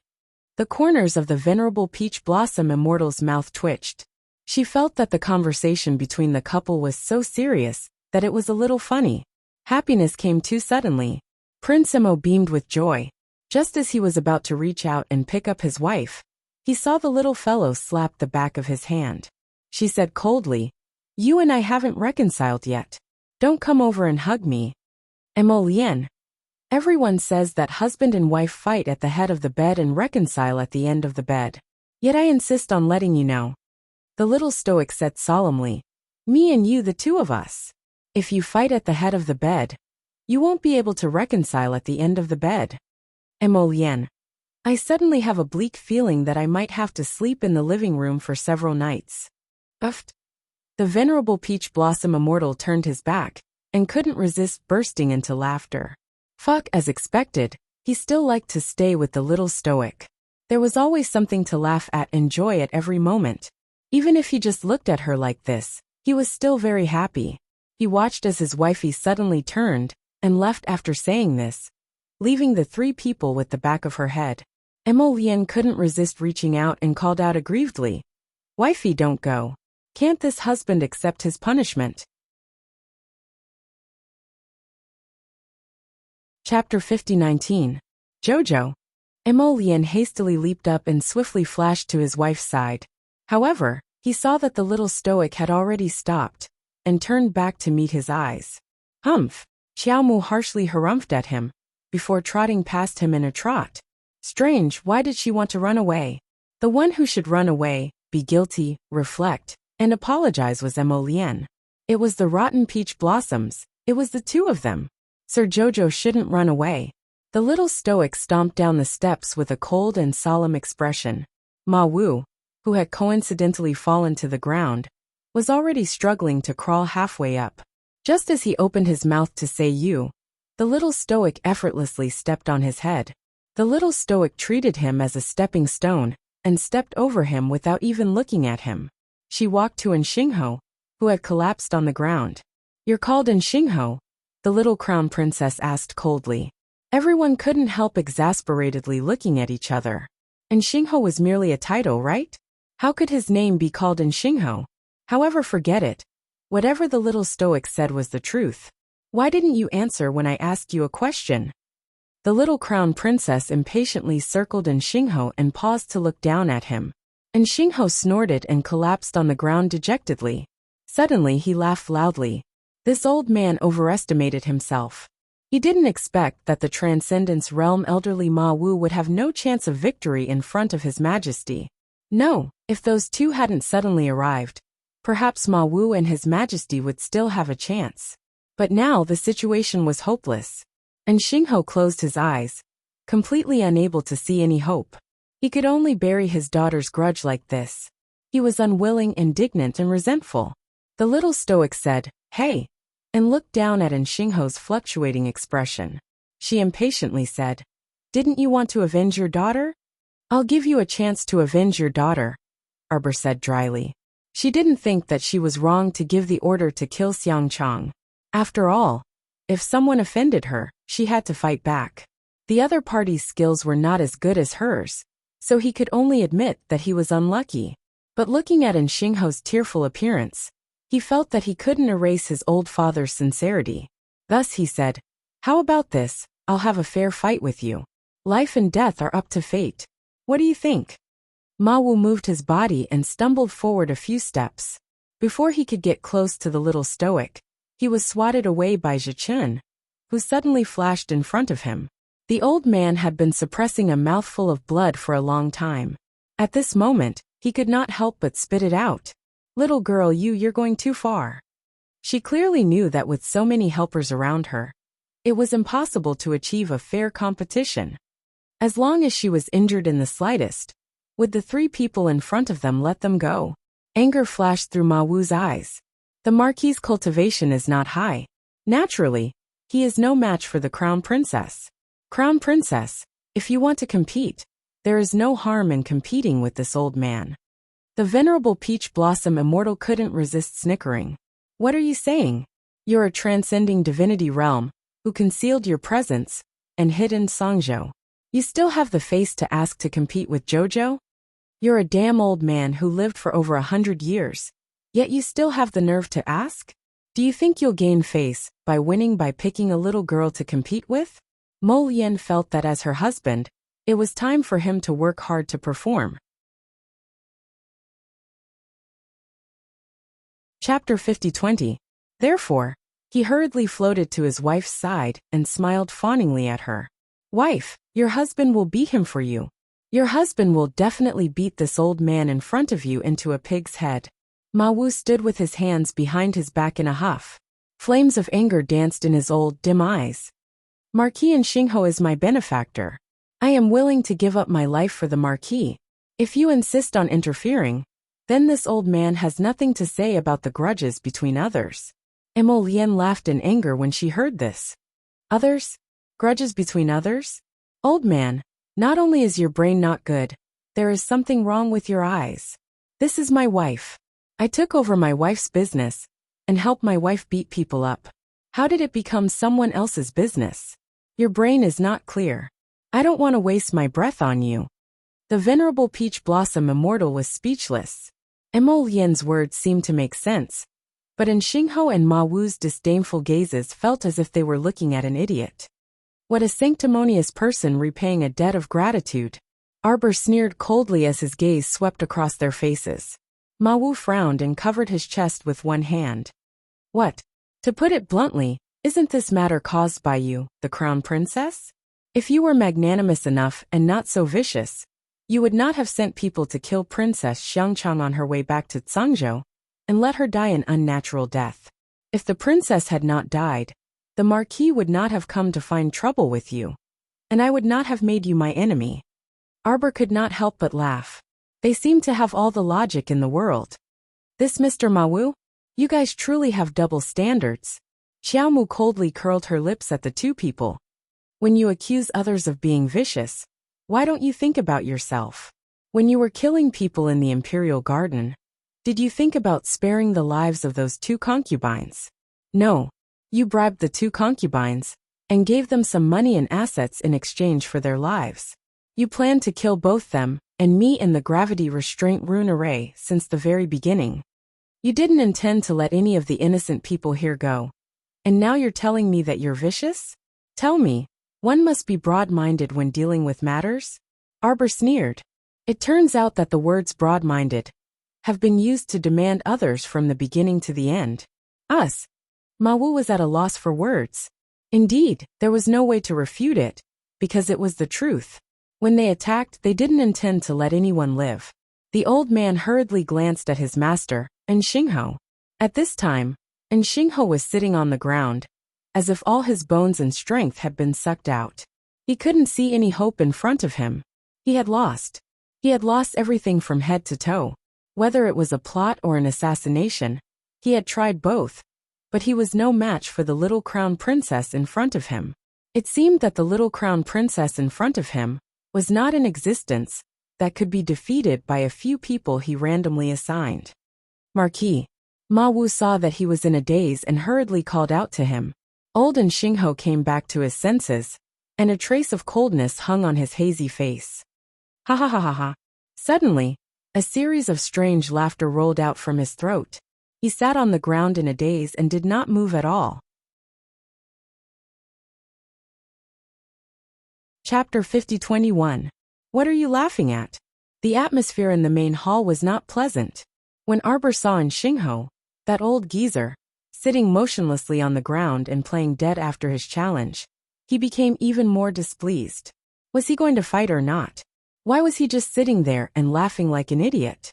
Arbor was about to roar at Xingho when he heard the clanging of weapons from outside the hall. Mo Lian frowned and seemed to have recalled something. She quickly turned to Duan Yu and said, "Tell your men to stop. There are 4 servants outside that I took in from the abyss of the sacrificial sea. There's also a human snake and Chichuan from the Shun residence. Tell them to stop fighting." If it weren't for the sudden sounds of fighting, Mo Lian might have already thrown Shen Wu and the others to the back of her mind and completely forgotten about them. It couldn't be helped. Ever since he saw his wife for the first time, he couldn't take his eyes off her. Right now, There was only his daughter-in-law in his eyes, heart and mind. At this moment, his small eyes kept glancing at his wife's small belly. His heart was filled with joy, apprehension, anticipation and melancholy. All kinds of emotions came one after another. That gaze was so intense that it was impossible for Lord Xiao Qiao to ignore him. Humph! Sir Jojo proudly turned his head away. Emolian quickly shuffled up and stealthily moved to his wife's side. He tugged at her sleeve. Jojo, hubby missed you so much. These days and nights, hubby has been thinking about you and worrying about you. I didn't have any appetite for food or drink. My heart is especially miserable. Arbor harumphed with a stiff expression on his face, resolutely refusing to give him any response. The little crown princess pursed her lips, and her gaze shifted to the entrance. She saw the first person to enter, dragging a 2-meter-long snake tail behind him, as he slithered across the floor. The little crown princess was startled, and her eyes abruptly widened. Wasn't this that berserk sage beastman snake? Why was he tailing Jojo's Lian the entire time? From the looks of it, this group of people seemed to be very familiar with each other. Where was the appearance of those who fought with their lives on the line? Xiao Mu was puzzled as she looked at the human snake in bewilderment. She remembered this stinky snake all too well. Back then, at the entrance of the sacrificial sea, he had fought with it. It was a huge battle, and the berserk saint beast was almost invincible. Zualanshan's gaze couldn't help but shrink. He didn't know why, but when he saw the little girl's gaze sweep over, he only felt his tail stiffen. The scales on his tail that had been cut by the Fushi greatsword previously seemed to be reflexively hurting at this moment. Zualanshan instinctively hid behind Emolian and muttered softly, "Take care of your wife. Look, isn't she glaring at me?" This little girl's eyes were sharp, and she was not an ordinary person. Zualanshan would never admit defeat. He felt that he could not meet the little girl's sharp eyes. With the pressure that he imperceptibly released, it was impossible for it to not affect this stoic-faced little girl in front of him in the slightest. Zualanshan's eyes flickered, and he nodded slightly at the little stoic from a distance. Truly, one can wear out iron shoes in a fruitless search, only to find it without any effort. "We meet again, little girl." Originally he wanted to say, "What a coincidence, little girl. It's a small world, and we meet again." However, the words that came out of his mouth were completely wrong. The little stoic even took out 100 attack talismans without another word, and directly threw them at him.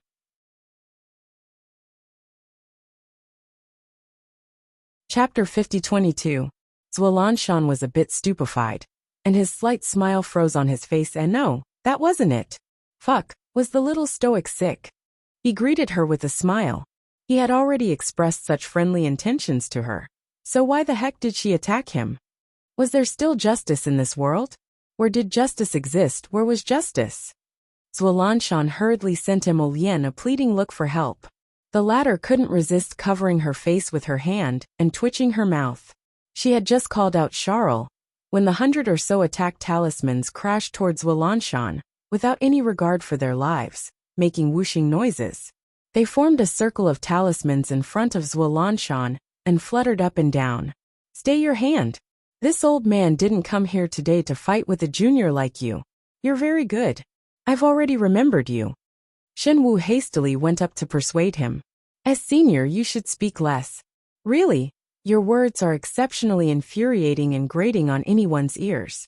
Zualanshan originally wanted to curry favor with Charles and say that her cultivation was excellent at such a young age. But the moment he spoke, his tone changed. Arbor glowered at him and thought, "You stinking snake. I haven't settled the score with you for last time's matter, yet you actually dare to remember me? You want to settle the score with me in the future, right? I'll kill you." Once the little stoic's vicious thoughts arose, the 100 or so attack talismans flying around the snake instantly cracked at the same time, and the power of the attack talismans surged out and rushed straight for his face. This was a sign that she was going to blow up the snake's head. Zualanshan's expression darkened, and he repeatedly stomped his foot to summon Emolian. "Emo punk, what's wrong with your wife?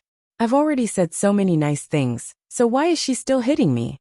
He didn't forget that this fellow used an ancient holy weapon at the entrance of the undersea abyss, and almost severed his snake tail. Emolian glanced at him speechlessly. You said a string of nice things. Are you kidding me? Crown Prince Emo stealthily rolled his eyes, and very consciously moved to the side to give way. If his wife wanted to beat up a human snake, then he had to let her beat him to her heart's content. At the crucial moment, he had to make a move. Helping his wife beat up the human snake, until even his parents couldn't recognize him, was a perfectly justified action. Brademo, why don't you say it Io? The snake man shouted. You Io. He hastily put on a godly armor helmet, and glared at the little stoic in exasperation, through the layer of godly armor. Arbor waved his hand, and summoned a thunder flash. He clenched his fists, and was about to leap forward. Snake Man hastily shouted, facial paralysis. We are on the same side. At that time, the little stoic had already rushed in front of the human snake, and the thunderclap sword in her hand emitted wisps of lightning. Wearing his helmet, Snake Rider shrank his neck and hurriedly shouted, Stop! I admit my mistake. The little stoic's thunderclap sword was held horizontally above his head. She glanced at him blankly, and stopped her slashing motion with an odd expression. What did you say? Snake Man coughed and shouted irritably. This old man admits his mistake. I regret that I was tricked into going berserk. Now we're considered on the same side, so don't hit this old man again. Sir Jojo was puzzled. He didn't put away his thunderclap sword, but his eyes glanced in the direction of his husband and rotten Peach Blossom. What was going on? Was this coward before him still the sacred beast that displayed invincible might, and swept away all the members of the dragon clan with a flick of its tail? Chapter 50-23. Arbor put away the thunderclap sword and silently glanced at the human snake. She called out in confusion and asked crisply, What's your name? Zwalanshan reflexively replied, Zwalanshan. After saying that, he couldn't resist glaring at the little lady. He was actually unable to resist the little stoic's shout. GGC. Shenwu, Zhou Datong. Several feeble voices immediately popped up one after another. The venerable Peach Blossom Immortal couldn't help but cover his face with his hands. Xiao Qiao's roar had intimidated the others, and they all reported their names together. Speaking of which, this was truly hilarious when Arbor heard those feeble cries. She turned to look in Shenwu's direction. GC, old Zhou, and the other three were very tactful, and quickly jogged forward to respectfully salute Arbor. Greetings, mistress.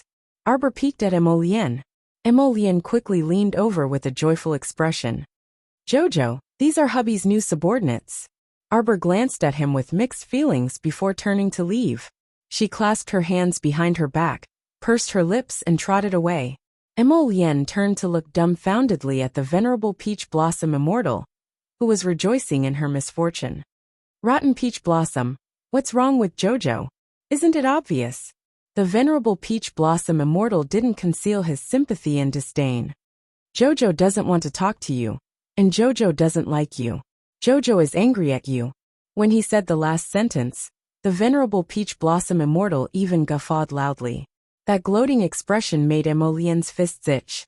On the other side, Duan Yu quietly instructed the personal guards to handcuff the limp and Xingho and Ma Wu with special shackles before transferring them to the dungeon. After he finished speaking, Duan Yu turned around and looked at Emolian seriously. Come out. Prince Emo strolled over with a puzzled expression. Before he could speak, he heard the venerable Peach Blossom Immortal calling out from behind them. Zhua Duan Yu, don't leave yet. Have someone bring 2 pots of good wine over. I'm a little hungry. Quick, treat us well. Duan Yu walked out of the hall and stood still. Emolian followed him out and whispered, If you have anything to say, you can't say it inside. Before he could finish speaking, he suddenly saw Duan Yu turn around and pull out a 3-foot-long sword, stabbing it at Prince Emo without a second word. With a flash of silver light, the crown prince moved quickly and leaped onto the roof. Duan Yu pursed his lips and remained silent. With a flick of his sleeves, he leaped onto the eaves and attacked Emolian with the sword in his hand with increasing ferocity. Clang, clang, clang. The long swords clanged and clanged. This sound immediately attracted the venerable Peach Blossom Immortal from inside the hall. When he looked up and saw this scene of swords clashing, his jaw nearly dropped. He hastily followed behind and shouted as he ran. "Hey, you two, I told you to get wine. Why did you start fighting?"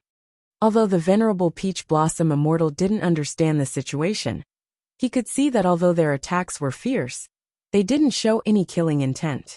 Clearly, they were just playing around with each other. Therefore, he wasn't particularly nervous, and merely followed the two people flying back and forth on the roof. He ran and ran all the way into another court.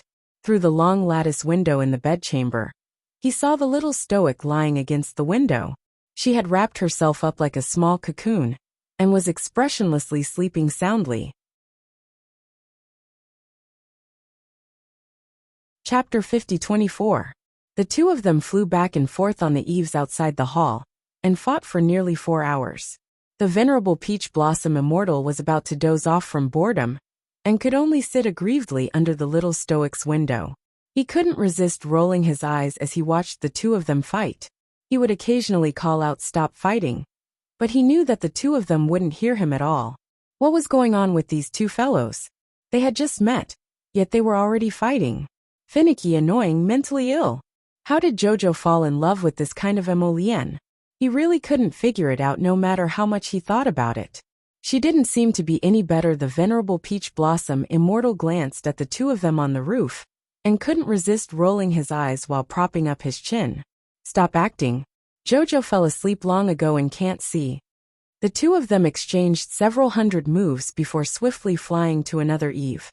Soon after, they stopped and silently looked at each other. "You slashed me 8,972 times with your sword just now. Shameless. You didn't lose out either." Duan Yu expressionlessly said. "You attacked 9,103 times, and your attack speed far surpasses mine." Heh. Emolien directly threw Raven Moon in his hand onto the eaves, allowing it to dangle unsteadily between the cracks between the tiles. On the other side, Duan Yu also did the same and threw his sword. The two of them rested for less than a minute before simultaneously flying forward and punching each other with their fists. You. The venerable Peach Blossom Immortal couldn't resist jumping up and widening his beautiful eyes as he muttered to himself. "Can you two be a bit more mature?" They fought from sunset until the dead of the night. "I'm freaking so hungry." Most importantly, he simply didn't know why these two lunatics were fighting each other to vent their frustrations. Taking a deep breath, the venerable Peach Blossom Immortal tried his best to put on a perfect smile. He raised his voice and roared at the two of them. "You two idiots, stop." When Arbor woke up, she was a bit dazed. She flipped over and thought for a few seconds, and a hint of panic gradually appeared on her face. She hastily got off the bed and stomped on her shoes in a flurry. With her head full of disheveled hair, she was about to run toward the door. The door to the hall creaked as someone suddenly pushed open a crack from the outside. Emolien's face, accompanied by a faint ray of morning light, suddenly entered her sight. The little stoic's eyes abruptly brightened. It seemed like she wasn't dreaming yesterday. Emolien and Rotten Peach really did return. When she woke up just now, her mind couldn't quite wrap itself around it. She thought that she had been dreaming in a daze last night, and she was even flustered about whether the Emolien she saw last night was real or an illusion. "I won't go anywhere in the future, and will stay with wifey." The little stoic expressionlessly looked at him, her pitch-black eyes staring fixedly at him for a long while. Slap. Prince Emo twitched his mouth. He felt that his wifey's slap was quite painful, and he looked down at his pitiful hand. Sir Jojo harumphed. "Don't think that you can reconcile with me just by acting cute." She dug around in her sleeves and suddenly pulled out a handmade booklet. She slapped it on Emolien's hand. "Copy." Emolien's mouth twitched. "I came back too late from working overtime today. I'm sleepy, so I'll sleep first. I'll wake up tomorrow morning to catch up on 2 chapters. Chapter 50-25. At this time, the little stoic had already put on her coat and expressionlessly went to wash up. She left behind her husband, who was dazedly holding a handwritten manuscript with an inexplicably disheveled expression. He stood by the bed and glanced aggrievedly at her departing figure. It was only after Arbor walked past him that she curled her lips, revealing a secret smile. Jojo's small stoic face almost couldn't remain taut earlier. If she laughed out loud in front of that guy now, he would definitely take advantage of her. Ah bah! He would definitely take advantage of every opportunity to make up and ask for hugs. Humph! Jojo wouldn't fall for his trick, and he definitely wouldn't be tricked by Jojo's lotus. While Arbor was washing up and wiping her face, she secretly peeked at Emolien. This guy was like a pitiful little thing as he walked to the table with the handwritten manuscript she gave him, and also secretly peeked at her. The two of them just happened to meet each other's eyes while sneaking back and forth. Prince Mo's spirits immediately roused, and he burst into laughter. He quickly ran to her and said, "Wife, you were peeking at me." Arbor rolled his eyes at him. "Misconception? No, there's no misconception. You were peeking at your husband just now. Go copy it." Sir Jojo grumpily roared at him. "Oh." Prince Emo drooped his head listlessly and strode toward the table, but he couldn't stop turning back to glance at his wife. "Jojo, can your husband copy it once?" "Once? Ha! In your dreams. Copy it 100 times. The little fellow gave the final word, not caring about her husband's bitter expression at all. Serves him right. Who asked him to lie to Jojo all day long? Who asked him to cheat his father all day long? This was the punishment he deserved. Prince Emo flipped open the first page of the handbook, and there were 5 large words on it. Quotes from the little emperor. The Crown Prince. On the second page, there were only a few words. Everything Jojo says must be obeyed. As the Crown Prince copied, he thought, I listen to everything my wife says. How can I not listen? The more he copied, the more Crown Prince Emo smiled faintly. What was written in the book? When there was a conflict between Jojo's wishes and his own, he had to listen to Jojo. What do you mean? Climb a mountain of swords or plunge into a sea of fire. Bring your Jo with you wherever you go. He even said that if you ever leave Jojo behind again, you won't be able to speak to Jojo for 100 years. This is too cruel, Emolien thought to herself. How many 100 years can a person have? Not being able to talk to Jo for 100 years was such a sad thing.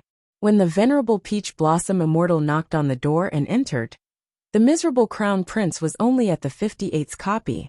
Sheets of white paper floated on the ground. Lines of words were written on them like floating clouds, and the strokes were like dragons and snakes. The venerable Peach Blossom Immortal was stunned. He did not know what was going on in this room. He bent down to pick up a piece of paper and looked at it. Immediately, he burst out laughing. Heavens, this scene, coupled with His Highness the Crown Prince's embarrassed handsome face, was so comical and hilarious. The venerable Peach Blossom Immortal shuffled through the door. He walked around the several sheets of white paper on the ground and walked to Arbor with a grin. Good morning, Jojo. Let Emolien copy here. Let's go eat breakfast. Prince Emo glared at him accusingly. You rotten Peach Blossom who hit me while I'm down. You actually dared to slander me in front of my wife and in front of me. Arbor expressionlessly glanced at the venerable Peach Blossom Immortal and suddenly made a move that Emolien found familiar. He pulled out a small booklet from his sleeve. He directly slapped it on the venerable Peach Blossom Immortal's hands. The little stoic roared at him energetically. Copy.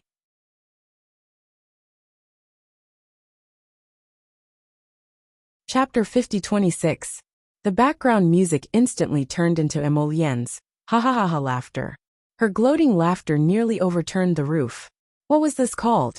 This was called being happy to see someone unlucky. In any case, she was already unlucky, so there was no harm in dragging someone down with her. Ha ha ha ha ha. The venerable Peach Blossom Immortal glared at Emolien exasperatedly, only to hear the little stoic roar at him. Copy it 100 times. She then abandoned the two and pattered out of the door, minding her own business to find breakfast. Lord Venerable Immortal's current mood was fuck fuck fuck. He didn't expect that when he ran over to call his Charl for breakfast, the heartless Charl would leave him here and copy it along with His Highness the Crown Prince.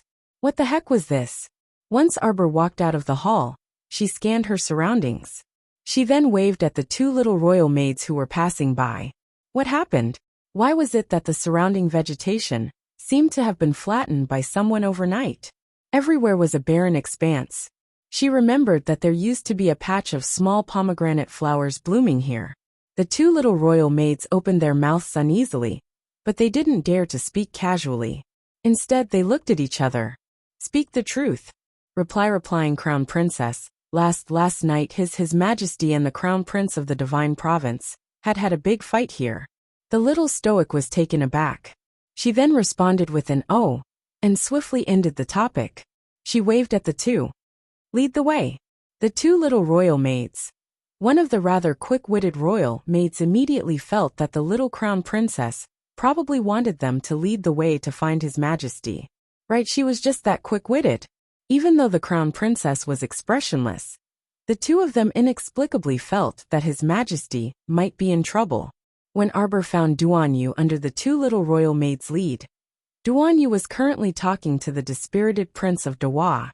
Arbor only pretended not to see Prince of Dewa's bitter and unlucky appearance. She walked over on her own. Duan Yu's eyes involuntarily brightened when he saw her, and he said with a smile, "Jojo, there's breakfast." He noticed that Jojo paused in the middle of taking something out of his sleeve. He stopped talking involuntarily.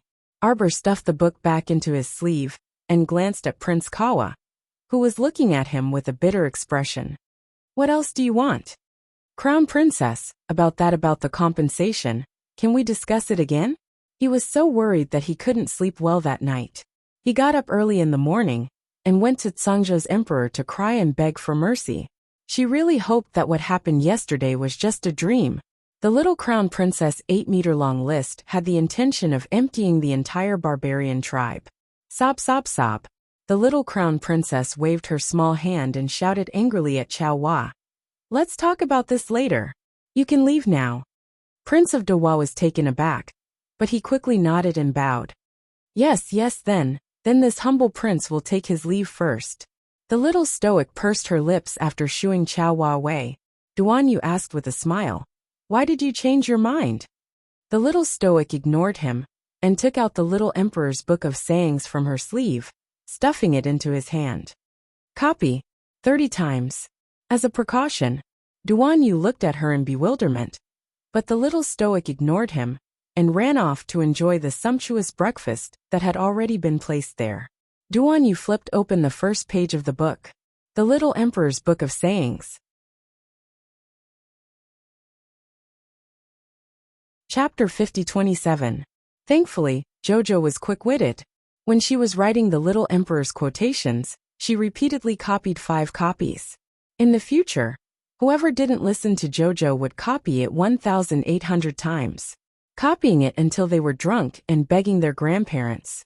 Arbor puffed up his cheeks and ate the pastries after eating the porridge. After eating the pastries, he scooped a bowl of porridge less than an hour later. The pitiful Prince Mo and the venerable Peach Blossom Immortal came over. When they saw the white paper spread out on the ground inside the pavilion, they both excitedly leaped forward. After glancing at the expressionless Duan Yu, they looked at each other and couldn't resist teasing. What is this? There are so many pieces of white paper on the ground. Could it be that Duan Yu was punished to copy? They each copied it 100 times. The little emperor, who was sitting upright and drinking tea, exposed the two when he heard this. You still want to mock Duan Yu? You two are in the same boat, but each of you copied 70 times more than Duan Yu. Mock your sister. Prince Mo and the venerable Peach Blossom Immortal both showed bitter expressions. Duan Yu snorted and glanced at them. I thought you two didn't copy. It turns out that you copied more than twice as much as me. The Crown Prince. The venerable Peach Blossom Immortal twitched his mouth and coughed lightly before forcefully changing the topic. Oh right, we picked up a light coagulation mirror in the seabed abyss earlier. As he spoke, the venerable Peach Blossom Immortal hastily sent Emolien a look. The latter immediately understood and reached out to summon a storage talisman, pulling out a bald-headed photon brain brat. The moment the light coagulation mirror Holy Spirit appeared, Arbor sensed his stomach heating up in response. Baby Mo had a reaction to the light coagulation mirror, so Arbor sensed it. At this time, the light coagulation mirror Holy Spirit also sensed it and turned around. After sizing up Arbor, Its round eyes were stern as it declared righteously, "Woman, Lord Guangguang has never been one to be bewitched by lust. Don't use your beauty to try and tempt Lord Guangguang to contract with you." Bam! Just as it finished speaking, someone knocked its head. The light coagulation mirror Holy Spirit clutched its head in exasperation and turned around to glare at Emolian. "Insolent! A junior like you is being so rude to Lord Guangguang again." Emolian was too lazy to listen to his tone. She directly picked him up and brought the light congealing mirror Holy Spirit, whose two short legs were swaying left and right, to Arbor. "Jojo, wait a minute." Before Emolian could finish speaking, he was hastily interrupted by the light condensing mirror. "Hurry up and let Master Guang get off the ground." The light congealing mirror Holy Spirit hurriedly swung its legs and kicked in the air. The corners of Emolian's mouth twitched. She exchanged a glance with the expressionless Charles and loosened her grip, throwing the light congealing mirror Holy Spirit away. The sacred spirit of the light condensing mirror howled before pouncing over to hug Xiao Xiao's leg. It climbed up along the way and raised its small hand high up. Suddenly it pressed itself against Xiao Xiao's stomach. Arbor was expressionless. He lowered his head and glanced at the light congealing mirror Holy Spirit. "What are you doing?" This strange Holy Spirit was like a retard. With one hand pressed against her stomach, its eyes were shining with a strange light. It was as if it could see through her stomach, that there was some kind of treasure inside. Its dog eyes were so bright that it almost made people unable to look at it. Ha ha ha ha ha. The sacred spirit of the light condensing mirror suddenly burst into laughter. It stroked Xiao Mu's stomach with its small hand as it muttered, "Truly, one can wear out iron shoes in a fruitless search, only to find it by sheer luck." The ears of the saint-level orc serpent who was walking along the path suddenly twitched. He thought to himself, "These words sound very familiar."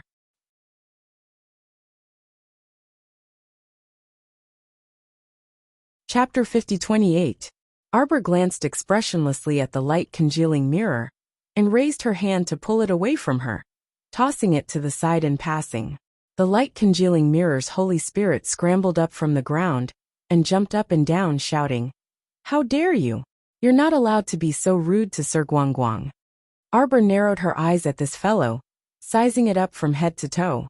Yet she saw the light congealing mirror's Holy Spirit take out a small mirror and throw it at her without a second word. "What are you doing?"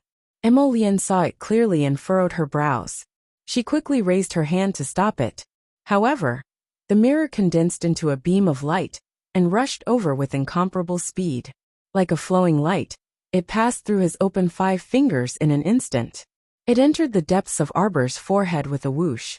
Arbor's body swayed, and she retreated 2 steps. Startled, Crown Prince Emo hastily dodged to the side to support her. "Jojo!" Emolian grasped her hand and stared at her, asking repeatedly, "How is it? Do you feel uncomfortable anywhere? Did this light congealing mirror barge into your conscious?" This abominable light congealing mirror actually dared to be so impudent and barged straight into the depths of Jojo's conscious. At this time, Duan Yu and Hichin also hastily flashed to Arbor's side. "How is it?" This light congealing mirror wasn't some mortal-grade mystic weapon. It was a sacred weapon passed down from ancient times. It wasn't man-made, but a natural sacred weapon that had been polished over many years and soaked in time. Once this kind of sacred weapon entered the conscious to contract, it would definitely consume a lot of mental energy and divine consciousness. If something went wrong in a moment of carelessness, it would cause the conscious to shake and become unstable. The 3 of them nervously stared at Arbor, who raised her hand to support her head and shook it. The little stoic glanced at them blankly before shaking her head again and saying, It seems fine. Take a look at your conscious again." As soon as Emolian finished speaking, the other 2 hurriedly nodded in agreement. Arbor quickly used his inner vision, and his expression became even stranger. She glanced at the 3 of them and muttered, "I took a look. There doesn't seem to be that mirror in my conscious." "What?" Ma Shurchin turned around and grabbed the kid who was kicking his legs and screaming. She snapped, "Tell me, what the hell did you do? You rushed into Jojo's conscious. Are you hiding and planning to secretly do something bad?" The light-condensing mirror Saint Spirit fumed. Nonsense. What can Sir Guangguang do? The little rascal pushed the venerable Peach Blossom Immortal's hand away and paced back and forth in front of the four people for a while. He turned around and smiled with his hands behind his back. Don't be nervous, woman. Lord Guangguang won't harm you. Arbor resisted the urge to beat this little devil up and said expressionlessly, Why can't I find you when you enter my consciousness? Who said I entered your conscious? The little devil proudly raised his chin, looking down on Arbor. Woman, I won't contract with you. It's useless even if you beg your grandparents and beg Sir Guangguang 18,000 times. The child raised his chin and smiled smugly. This lord already has a contractor now, and is stronger than any of you. With this lord's support in the future, your path will naturally be smooth and bright. Sir Guangguang paused, and suddenly laughed maniacally at the sky with his hands on his hips. Can I hit him?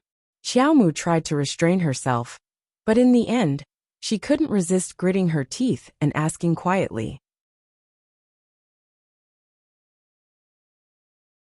Chapter 50-29. This child looked especially deserving of a spanking. He was purely the type of person who absolutely wouldn't behave without a beating. The three heads next to him nodded several times in tacit agreement. The little stoic reached out and picked up that little imp. Her small hand landed on that child's butt and smacked it. So rude. Slap. Another smack. Children shouldn't make up nonsense when adults are asking questions. Also, if you're not a woman, you have to call me auntie. After being beaten 3 times, the little imp wailed loudly. Where was that high-spirited attitude of earlier, when he was laughing with his hands on his hips? Right now, he was being held in Arbor's hand, and his small hands and feet kept swaying in the air. He wiped his tears and wailed. Fierce woman. Bad woman. Just you wait, when my contractor comes, I'll definitely make you suffer until you're done. Emolien twitched her mouth and glanced sideways at the approaching holy beastman snake. She irritably mocked. You're probably relatives, right? They felt about the same in terms of cultural standards and choice of words. Zuelanshan. He inexplicably felt 10,000 points of damage, as well as Prince Mo's quiet disdain. What was going on? Do you need me to help the little stoic beat up this light-condensing mirror? Zuelanshan, who was doing his best to leave a favorable impression and sense of existence in front of the little stoic, asked. Sir Guangguang's desolate wails rippled around the gazebo. You're all a bunch of bad people. He wailed pitifully. You're all deranged, heartless, and inhumane, bullying Sir Guangguang. I'll definitely tell my contractor. Wah wah. Amitba. Little benefactor, don't shed tears and wail. Your voice is especially ear-piercing and unpleasant. This humble monk's ears hurt. Everyone. Arbor couldn't help but twitch his eyes. He lowered his head and glanced at the baldy, who pattered over to his side. Kong Kong and Guangguang. Their names were different yet achieved the same result. Their baldy's appearance was also very similar. However, the little monk Kong Kong was slightly older than Sir Guangguang by 3 years, so he looked just like a little adult standing next to Sir Guangguang. Pooh. The venerable Peach Blossom Immortal couldn't help but be amused. He took the wailing Guangguang and said with a smile, Hey Guangguang, look. I didn't lie to you when I said that I would bring you to make a new friend, right? Look, he has the same bald head as you. Just like you, he likes to nag. In fact, he's even more nag than you. Aren't you very happy to be able to make such a good friend? Lord Guangguang had already stopped crying at this time, his watery eyes looking at little monk Kong Kong suspiciously. Nonsense. Lord Guangguang raised his hand to rub his little head and cried out in a childish voice. This person is clearly a monk. How can he be the same as Lord Guangguang? Lord Guangguang didn't shave his own head. He never had any hair. Since I was young, I have never had any hair. Since the beginning, not even a blade of grass can grow. As he muttered to himself, he kept rubbing his round little bald head. Everyone couldn't help but burst into laughter. All right, the two of you can go play somewhere else. Arbor raised his hand to rub his forehead and shook his head speechlessly. Female benefactor. Who is this little benefactor? It's not a person, it's a mirror. Emolien said exasperatedly. It's a very noisy mirror. Kong Kong, bring this mirror back to the stellar domain and find a place for it to stay.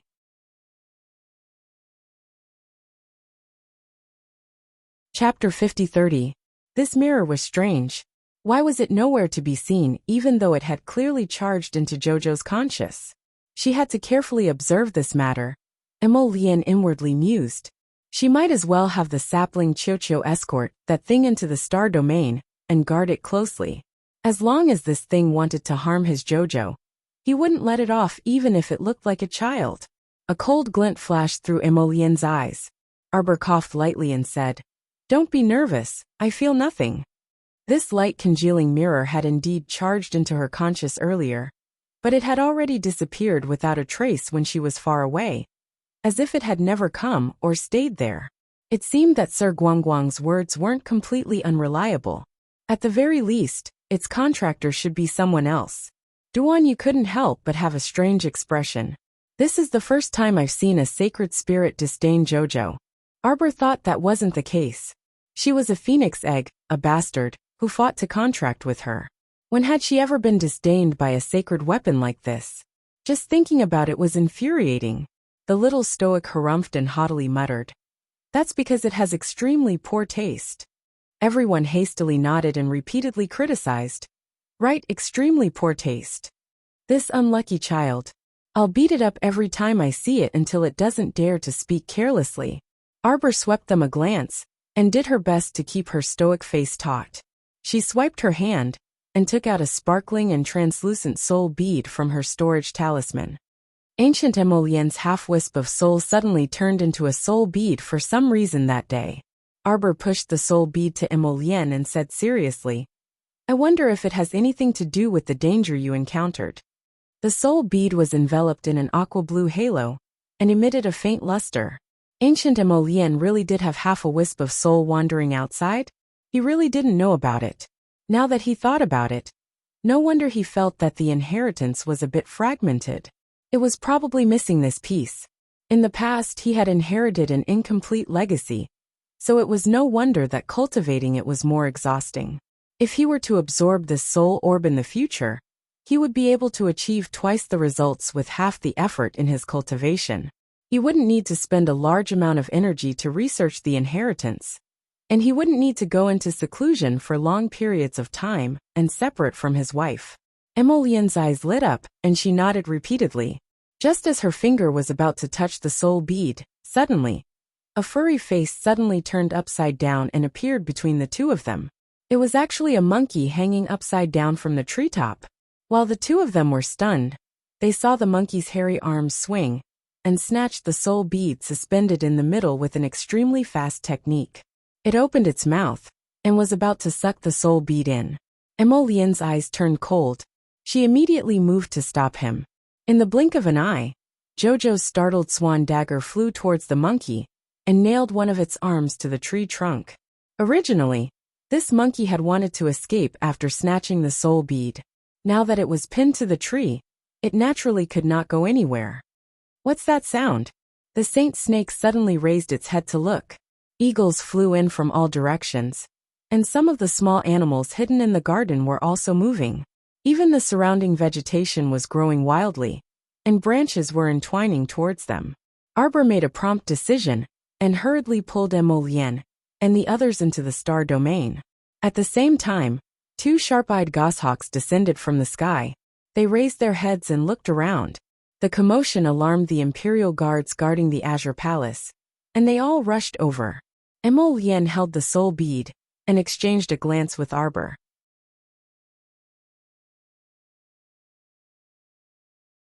Chapter 50-31. Arbor waved his hand, and a swirl of light and shadow appeared in front of his eyes, displaying the scene of the outside world.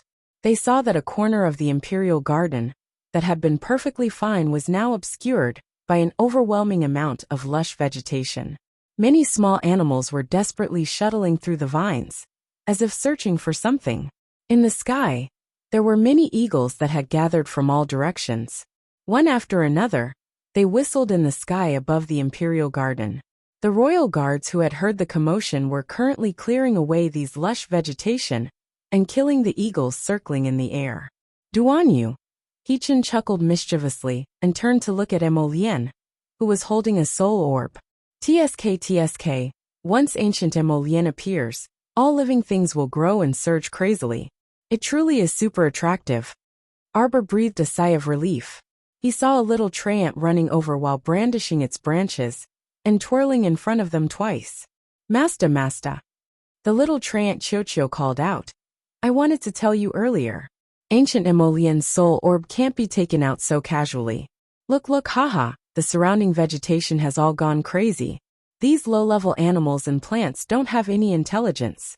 Instead, it's that newborn calves that aren't afraid of tigers. And those mystic and spirit beasts that have gained intelligence don't dare to casually approach after smelling your scent. Arbor expressionlessly swept Chocho a glance. Why are you always giving advice in hindsight? A trace of bewilderment hung on Chocho's wooden face. He glanced at his little Masta and said aggrievedly, my memory isn't that good. I only remember some things when it happens. Arbor rolled his eyes at him, disinclined to say anything more to this guy. It wasn't that this guy's memory wasn't that good. It was that his memory was extremely bad. Xiaomu turned around to look at the scene inside the demonic pupil's vortex. She saw the sage beast-man snake looking left and right, as if trying to find where they had gone.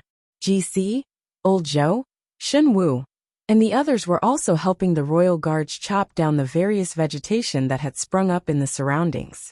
Arbor turned his head and glared at his husband. At that moment, Prince Emo was looking down at the soul orb in his hand, wondering if he should find a quiet place to absorb the ancient Emolian soul orb. Abruptly sensing his wife glaring at him, Crown Prince Emo quickly looked up and returned his wife's warm smile. Xiao, what are you glaring at hubby for? Hubby has already hand-copied the Little Emperor's sutra 100 times just now, so he has already deeply recognized his past mistakes. He definitely won't commit them again, so you can't glare at me anymore. We've already copied and punished. It's time we reconcile. Duan Yu and He Chin both thought at the same time. Emolien, this guy, he's usually aloof and incomparably proper in front of outsiders, but when he's in front of Jojo, he's like a completely different person. His words and actions are especially shameless. Then they thought. Jojo, that stoic and wooden face, had the attitude of not even bothering to speak more than a few words to you in the early years. If it weren't for the fact that Emolien was like a cockroach, stubbornly seizing every opportunity and shamelessly pestering her, perhaps they really wouldn't have been able to get close to her so quickly. Emolien walked up to his wife with a grin.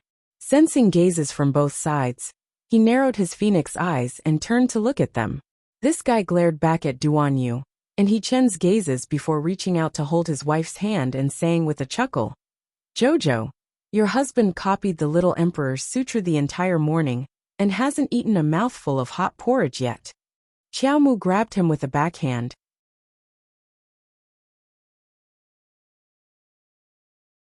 Chapter 50-32. He dragged Emolien to the main planet at once. As soon as the two of them set foot on the main planet, they immediately sensed that the surrounding divine power was much stronger than the other star zones. Emolien was pleasantly surprised. We can have rotten peach blossom, and the others come here to cultivate in the future.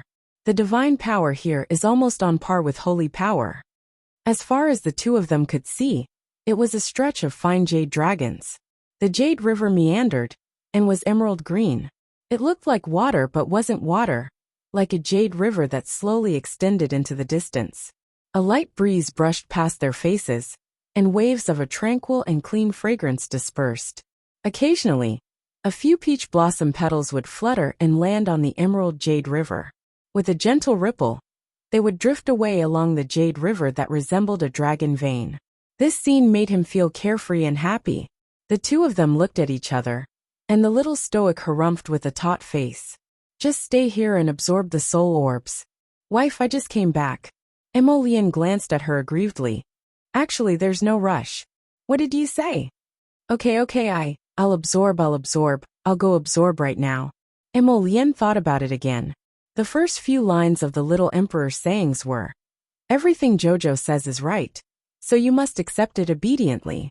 After copying the Little Emperor's sayings 100 times, Emolien believed she could recite them backwards. Semijim. Sir Jojo nodded solemnly with a pair of small paws behind his back. Then, he led her towards their small courtyard. The small courtyard was encircled by fine jade dragons, like a pearl in the vast ocean. As soon as they entered the courtyard, they immediately smelled a faint and mellow fragrance. Arbor's eyes lit up. He tugged Emolien's hand and pulled him to the back of the small room. Then he took out an appearance talisman again and threw it out. A palace in the distance was like a veil that had been pulled open, revealing itself before them. Bit by bit, from the sharp corners of the eaves to the painted walls and corridors, then to the blue bricks and glazed tiles, the enormous palace appeared one by one. Although this was not the first time she had seen it, Emolien still felt that it was visually stunning. What greeted his line of sight was a towering tree with colorful spherical flowers. One flower after another fell heavily on the branches. Between the fine leaves, there was occasionally a small golden peanut that was faintly discernible. Jojo's eyes lit up. He pulled Emolien forward and sat on a tree branch. He took out a golden peanut and waved it in front of Emolien. Longevity fruit. Qiuqiu said last time that the longevity fruits had already appeared, but there weren't many of them.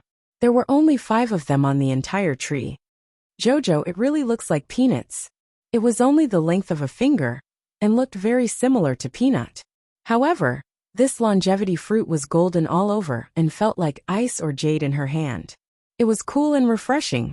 When she sniffed it up close, it emitted a pleasant fragrance that seeped into her heart. It naturally couldn't be an ordinary peanut. One for you, one for me, one for Duanyu, one for Rotten Peach Blossom, and one for Big Brother first. Arbor grinned. This fruit contained extremely powerful energy. It was guaranteed that everyone would improve more or less after eating it. Jojo, can you eat this? Yes. Sir Jojo nodded repeatedly. If I can't absorb the extremely powerful energy inside, I still have Qiuqiu little water and little earth to help me absorb it. That was to be expected. Xiaoqiao's Dantian star domain was supported by the sacred wood, sacred water, and sacred earth. No matter how strong the power was, it was impossible for it to cause any impact to her body. Emolien only relaxed after thinking this.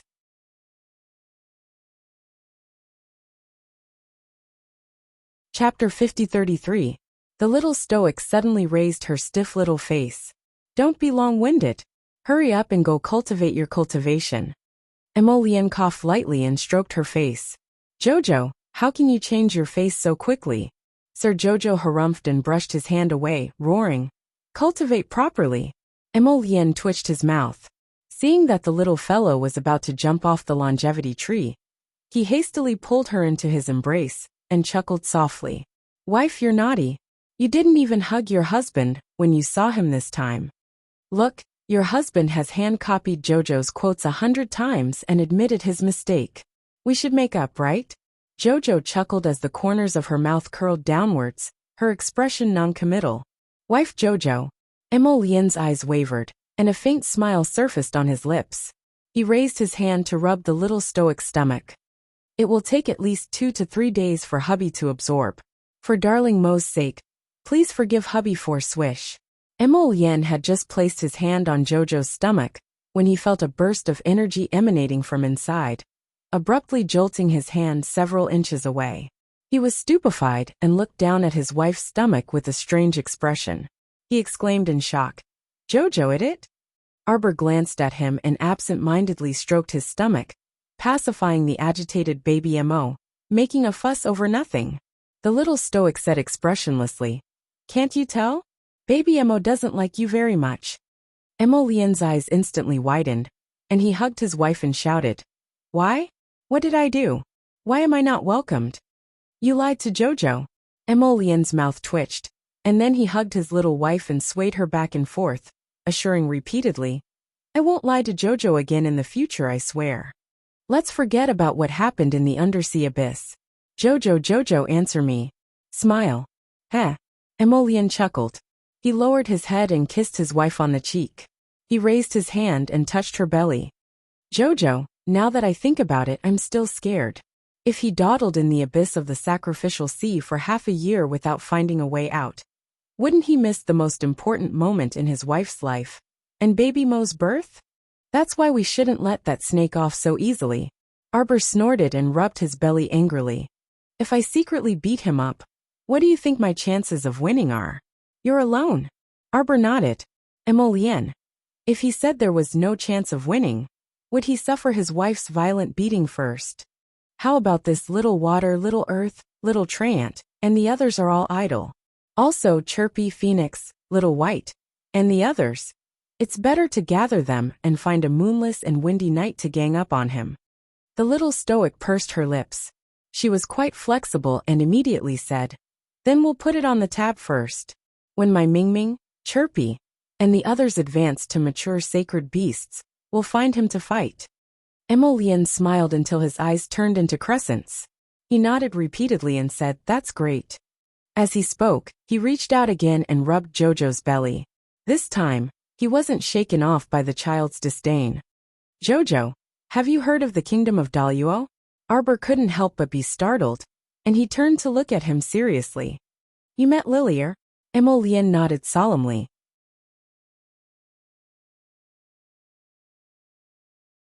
Chapter 50-34. That number 0? Arbor blinked. Weren't these Lily heirs a bit unlucky? According to that state preceptor Shintujing, Lily, or number 9 was slaughtered by Duanyu, and Lily or number 5 was disposed of by Mingyasi. As for this number 0, according to Shintujing, she followed the state preceptor to the river of forgetfulness, and miserably encountered Jojo's lotus. Her ending definitely wouldn't be too pleasant. I encountered their state preceptor Shin Nangui, and this whatever Lily or number 0 at the river of forgetfulness. Emolien recounted the events with a sullen face. When she mentioned Lily, or number 0, anger flitted across her eyes. Although he had already executed this number 0, Prince Emo felt like he had eaten a fly whenever he recalled her disgusting face. Just the thought of it made him feel disgusted. Lily or number 0 revealed a piece of information before her death. The kingdom of Daluo is planning to attack Dragon Flame City. Arbor was taken aback, and then sat up straight. But I heard from Duanyu that this is merely a tiny kingdom of the prairie. They wanted to attack the imperial capital of the Divine Province? What a joke. Yes, but since this attack has been planned for a long time, there must be something special to rely on. If we're talking about backing, could it be that they've already colluded with the Heavenly Providence? Very likely. Emolien nodded. Moreover, there's a type of people called puppet masters everywhere in the kingdom of Daluo. I'm afraid there's also a problem. Arbor nodded. Don't worry, you absorb ancient Emolien first. I'll set off for Dragon Flame City. Emolien made a sound of agreement and held her hand. Remember to be careful on the road. Okay. Arbor was silent for a moment before saying, the Heavenly Providence. Duanyu already mentioned it to me. Emolien nodded and said, it seems that the Qin estate has a history with zombies. They probably haven't been making this zombie mutation drug for more than 1 or 2 generations. This was probably already a set of family businesses. Arbor sighed. Then he thought of something and glanced at Emolien. You fought with Duanyu? Emolien hastily shook her head like a rattledrum. No, how could I fight with brother Duanyu? We haven't seen each other for a long time and missed each other, so we decided to exchange some pointers. Arbor rolled his eyes at him. You even flattened the pomegranate tree in front of my house. Really? Emolien hugged her and smiled. I'll plant a few hundred more for you later. You're always so talkative. Arbor pushed his face away and snorted. You stay here and cultivate. I'll go look for them first. Then he tossed the golden longevity fruit into his mouth. His eyes lit up. Delicious. Sir Jojo's figure flickered and disappeared from the main planet. Emolien couldn't help but laugh and shake her head. When Arbor reappeared beside Duanyu and the others, 15 minutes had already passed. The venerable Peach Blossom Immortal laughed. That guy went to cultivate. Arbor nodded and opened his palm, revealing 2 golden peanuts. The longevity fruit is ripe. 1 for each of us. It's delicious. You ate it. Duanyu couldn't help being startled, and then he looked her up and down. Yes. Xiaomu nodded expressionlessly. I'm eating it for Qiuqiu. After Qiuqiu absorbs the longevity fruit's energy, I'll eat it. I'll go out now. The venerable Peach Blossom Immortal quickly picked one up and threw it into his mouth. His expression was exactly the same as Arbor's. Delicious. Duanyu was rather speechless. Are you here to judge if it's delicious or not? Shouldn't he be evaluating the effects of his advancement?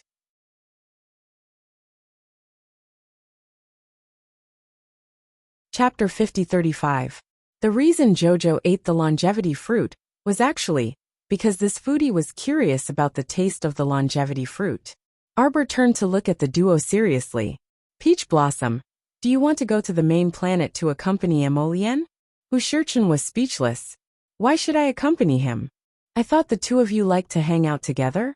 The venerable Peach Blossom immortal couldn't resist rolling his eyes. He really wanted to ask his Jojo, what exactly makes you think that I like hanging out with Emolien? Do I have nothing better to do than to stay at his place and watch him intentionally or unintentionally flaunt his affection all day long, calling me wifey and stabbing me in the heart with arrows every day? Bah! It's not like I'm sick. Don't the two of you like to go here and there and brave through fire and water together? Wuxia. When Jojo said this, he actually felt that he had no words to refute. It seemed that he and Emolien, this pair of fellow sufferers, had indeed been through water and through fire and fire. Duanyu chuckled and coughed lightly. Peach Blossom, just go to the main planet. I think you definitely won't want to go to any other star domain. Wuxia's eyes lit up. In that case, that main planet is very different from the other star domains? Of course. All right then. Wuxia pursed his lips and said reluctantly, I think Emolien should also have a lot of difficulties absorbing the ancient Emolien's soul orb, so I'll go check on him. Duanyu and Arbor exchanged glances and couldn't resist chuckling. This guy just didn't mean what he said. He was clearly worried that something would go wrong when Emolien advanced, so he spoke haughtily and coquettishly. Peach Blossom Immortal, don't be greedy for the jade dragons flowing on the main planet. Arbor waved his hand and handed the venerable Peach Blossom Immortal to the main planet as he instructed him. A certain venerable immortal harumphed and muttered to himself, I'm not a foodie like you. Arbor used his demonic pupil to observe for a moment before purposely finding a deserted place and flashing out with Duanyu. As soon as the two of them revealed their auras, the holy beast serpent sensed them and came over. It looked around and said, Hey, why is it only the two of you? Where are they? Who is it? Arbor looked at him with a serious face and asked knowingly, Bratimo and Little Peach Blossom, where are they? Arbor pursed his lips. Little Emo, Little Peach Blossom, they called each other so intimately. Those who didn't know would really think that they were good brothers. Fierce girl, don't go. Where did you stuff my brother Emo and brother Peach Blossom to? It's none of your business. Arbor snapped at him before turning to look at GC and the others. GC only felt that the little girl's eyes were sharp and abnormally sharp. She hurriedly bowed and saluted. I don't know what orders mistress has. Get ready. We'll set off tomorrow. Yes. GC and the others hurriedly cupped their hands in acknowledgement. They didn't dare to ask where to set off, and why they didn't see their master. Arbor turned to look at Duanyu. I'm afraid there's a change in Dragon Flame City. I have to leave first. In about 3 months, I'll have Huang He, Senior Chen Qi, and the others bring back the 30,000 members of the Heavenly Fate Legion. I'll arrange for them to stay here with you. Okay. Duanyu nodded. Thankfully, she had set up several layers of concealment and defense talisman matrices on her private island, Snow Island, so the aftermath could be considered peaceful. She received Senior Chen Qi's message 2 days ago, and everything was proceeding in an orderly manner.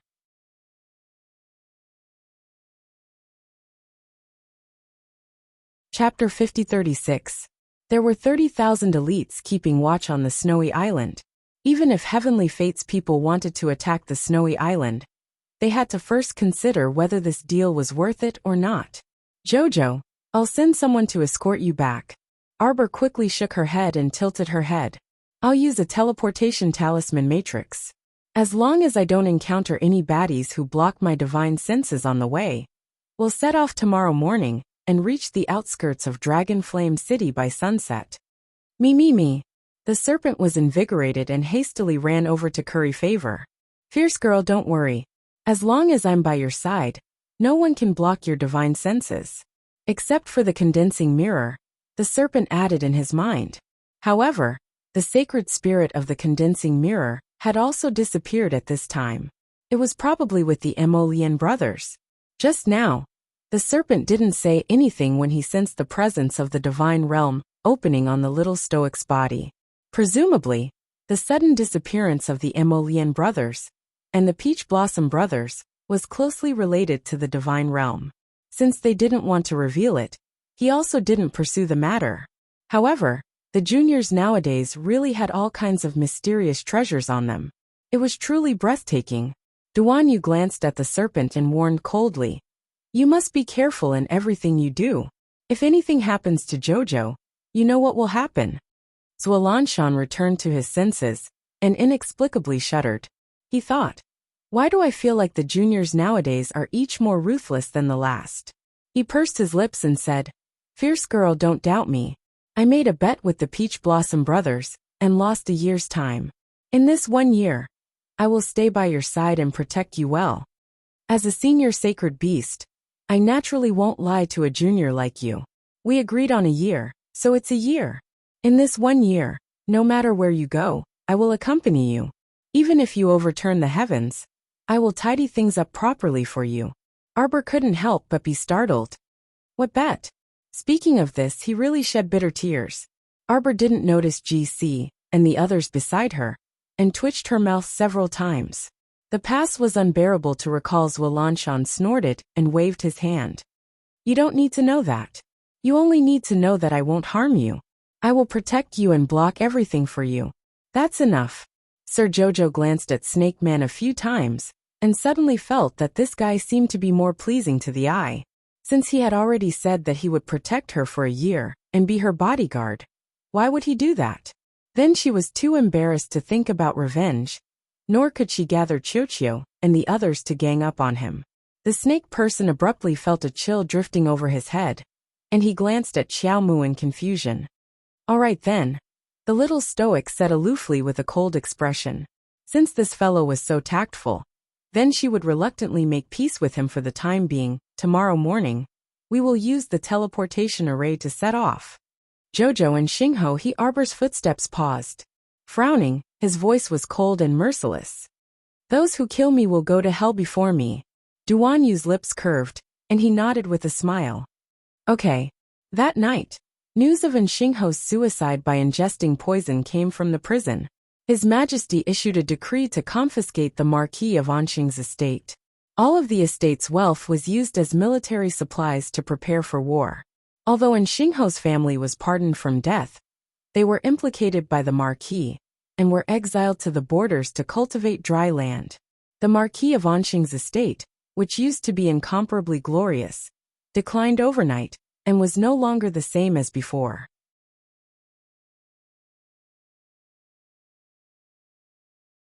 Chapter 5037. Early the next morning, Arbor bid farewell to Duan Yu and left by activating a transportation talisman matrix under Duan Yu's watchful gaze. Jojo's figure was far away in the blink of an eye. Duan Yu only felt as if something had been dug out of his heart, and he stood there in a daze for a long time, until Aunt Yuanjin's voice was heard. "Miss Wu, you're a step too late. The young crown princess has already left using the transportation talisman matrix." "Ah, she left in such a hurry," Wu Ruame exclaimed. "Oh my, we agreed to go for a morning outing yesterday, so I waited outside the palace, but I didn't see the crown princess come out, so I entered the palace to take a look." Yuan Zhen couldn't help twitching her mouth as she inwardly mused. "Then you really waited for nothing. The young crown princess sleeps until the sun is high in the sky every day, so going for a spring outing can only wait until the afternoon, right? Furthermore, that day when you chatted with the crown princess for the entire afternoon, I truly didn't hear you mention the words morning. Waking up in the morning was very important, but the crown princess simply couldn't wake up in the morning. I even brought her fresh pears, so why did she leave?" Wu Ruame wrung her hands as she loudly grumbled. "Oh my, I haven't heard her finish telling me about Princess Wushuang yet. Dolly, quickly return to the estate and pack your things." "Ah, miss, where are we going?" her personal maidservant meekly asked.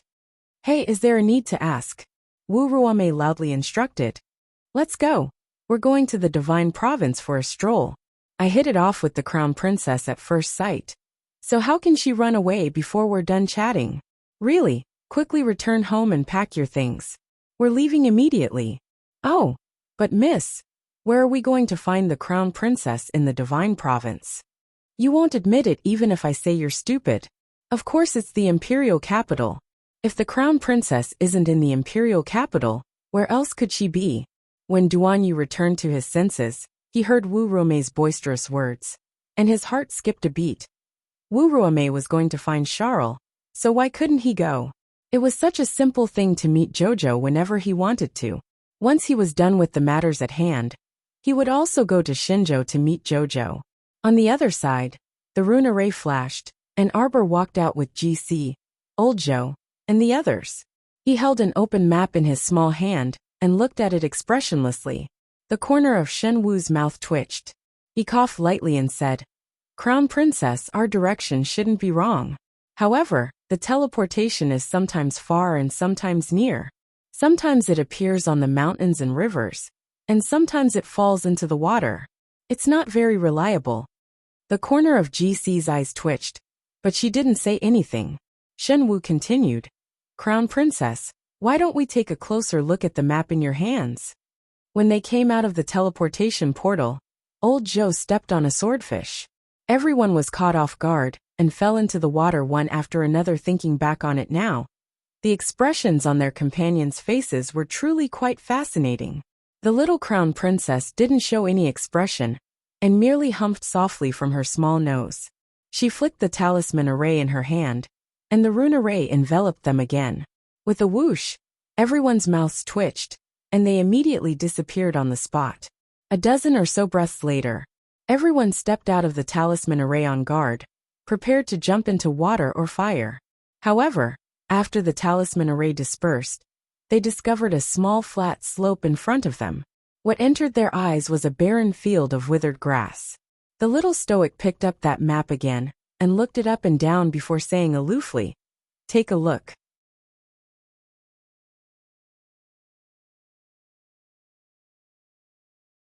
Chapter 5038. Shen Wu was at a loss for words. He thought to himself, why was the little Crown Princess looking at the map horizontally and vertically just now? She was looking all over the map. But in the end, she didn't understand it at all. Thinking of this, he couldn't help but cough. He pointed at a corner of the map and said, "Crown Princess, look. If we go any further, we should be at the 10-mile slope. According to the map, this 10-mile slope is 3 miles outside of Dragon Flame City. I suggest, let's change to an air transportation spirit artifact and go there. We should be able to reach the Imperial Capital before sunset." GC Old Joe and the others quickly nodded in agreement. What a joke. They could fly a few miles. There was no need to use that damned talisman array. The little Crown Princess thought for 2 seconds with her hands behind her back. Then, she nodded reluctantly. Shen Wu felt as if a heavy burden had been lifted from his shoulders. He hurriedly gave Old Joe and the others a look. The latter understood and took out a pocket-sized air transportation spirit artifact.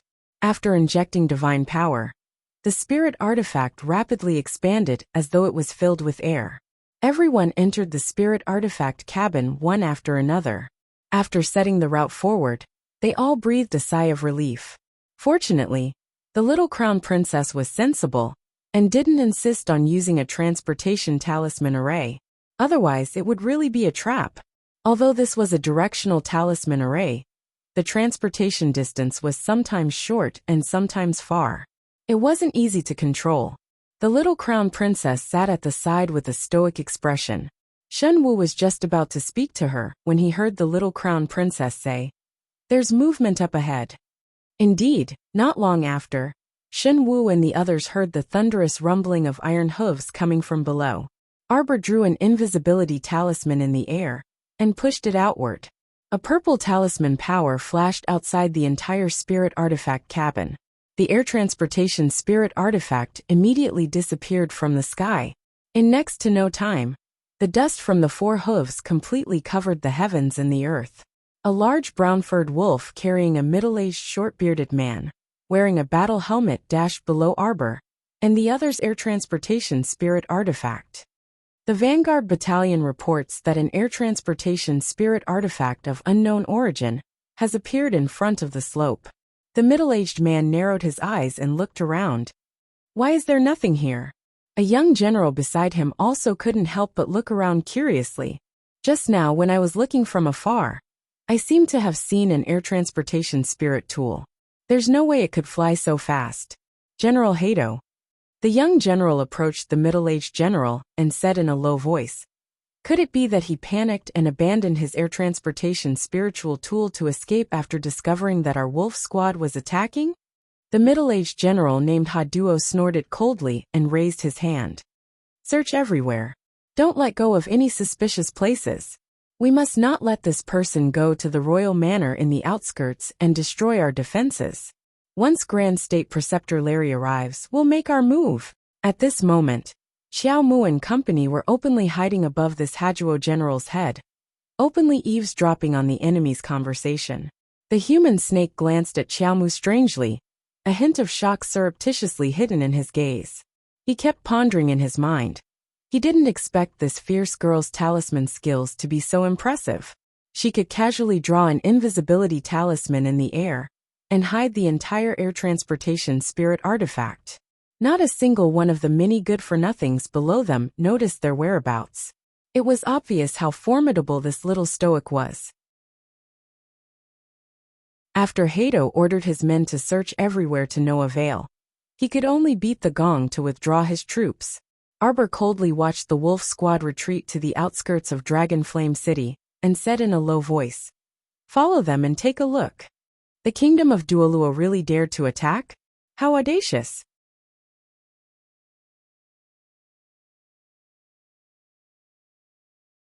Chapter 5039.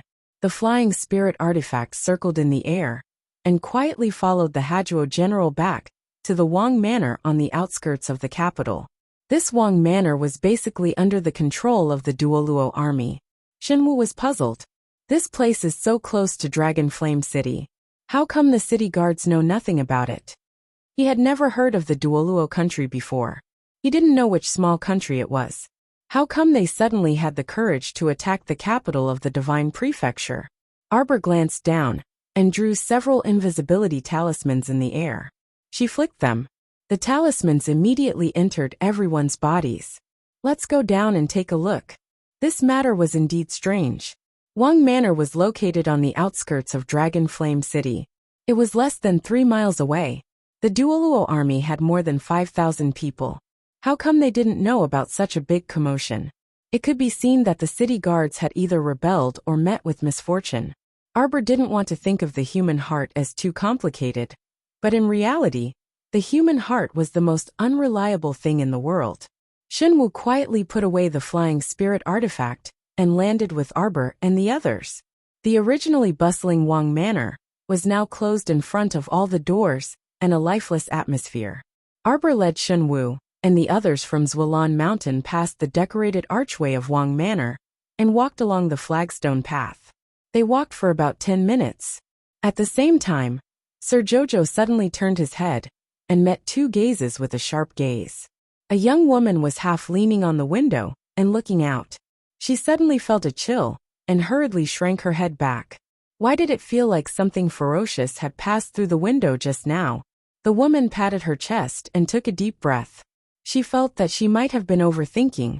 Many unfamiliar cultivators had flooded into Wang Manor in large numbers in the wee hours of this morning. Her father-in-law was the mayor, but now he was being controlled by someone. Their entire family's lives were in the other's hands. They didn't dare to act rashly and could only obey orders. The other had the mayor order everyone to stay in their homes and not go out without orders. An entire morning had passed. Their entire family was on tenterhooks and didn't know what was going on. The room was dark and gloomy, and the 6 members of the mayor's family were huddled together at the table. Seeing the woman walk over, the mayor's wife hurriedly asked, "How is it outside?" "Nothing at all." The mayor's wife sighed. "I'm afraid this matter won't end well. If there's a chance later, you and Ahong will immediately take the children away." Clang! The door was kicked open, and Haduo and Guer walked in. Their cold aura entered the room, scaring the two young children. They quickly hid in the arms of the old woman. The mayor's wife tried her best to remain calm, but her heart was beating like a drum. The two generals were intimidating and exuded a murderous aura. It was not something that ordinary people like them could contend against. Holding a horsewhip in his hand, Gewer grinned at the two children hypocritically. "Lord Mayor, we need you to stand out and gather all the townspeople. What exactly do you want?"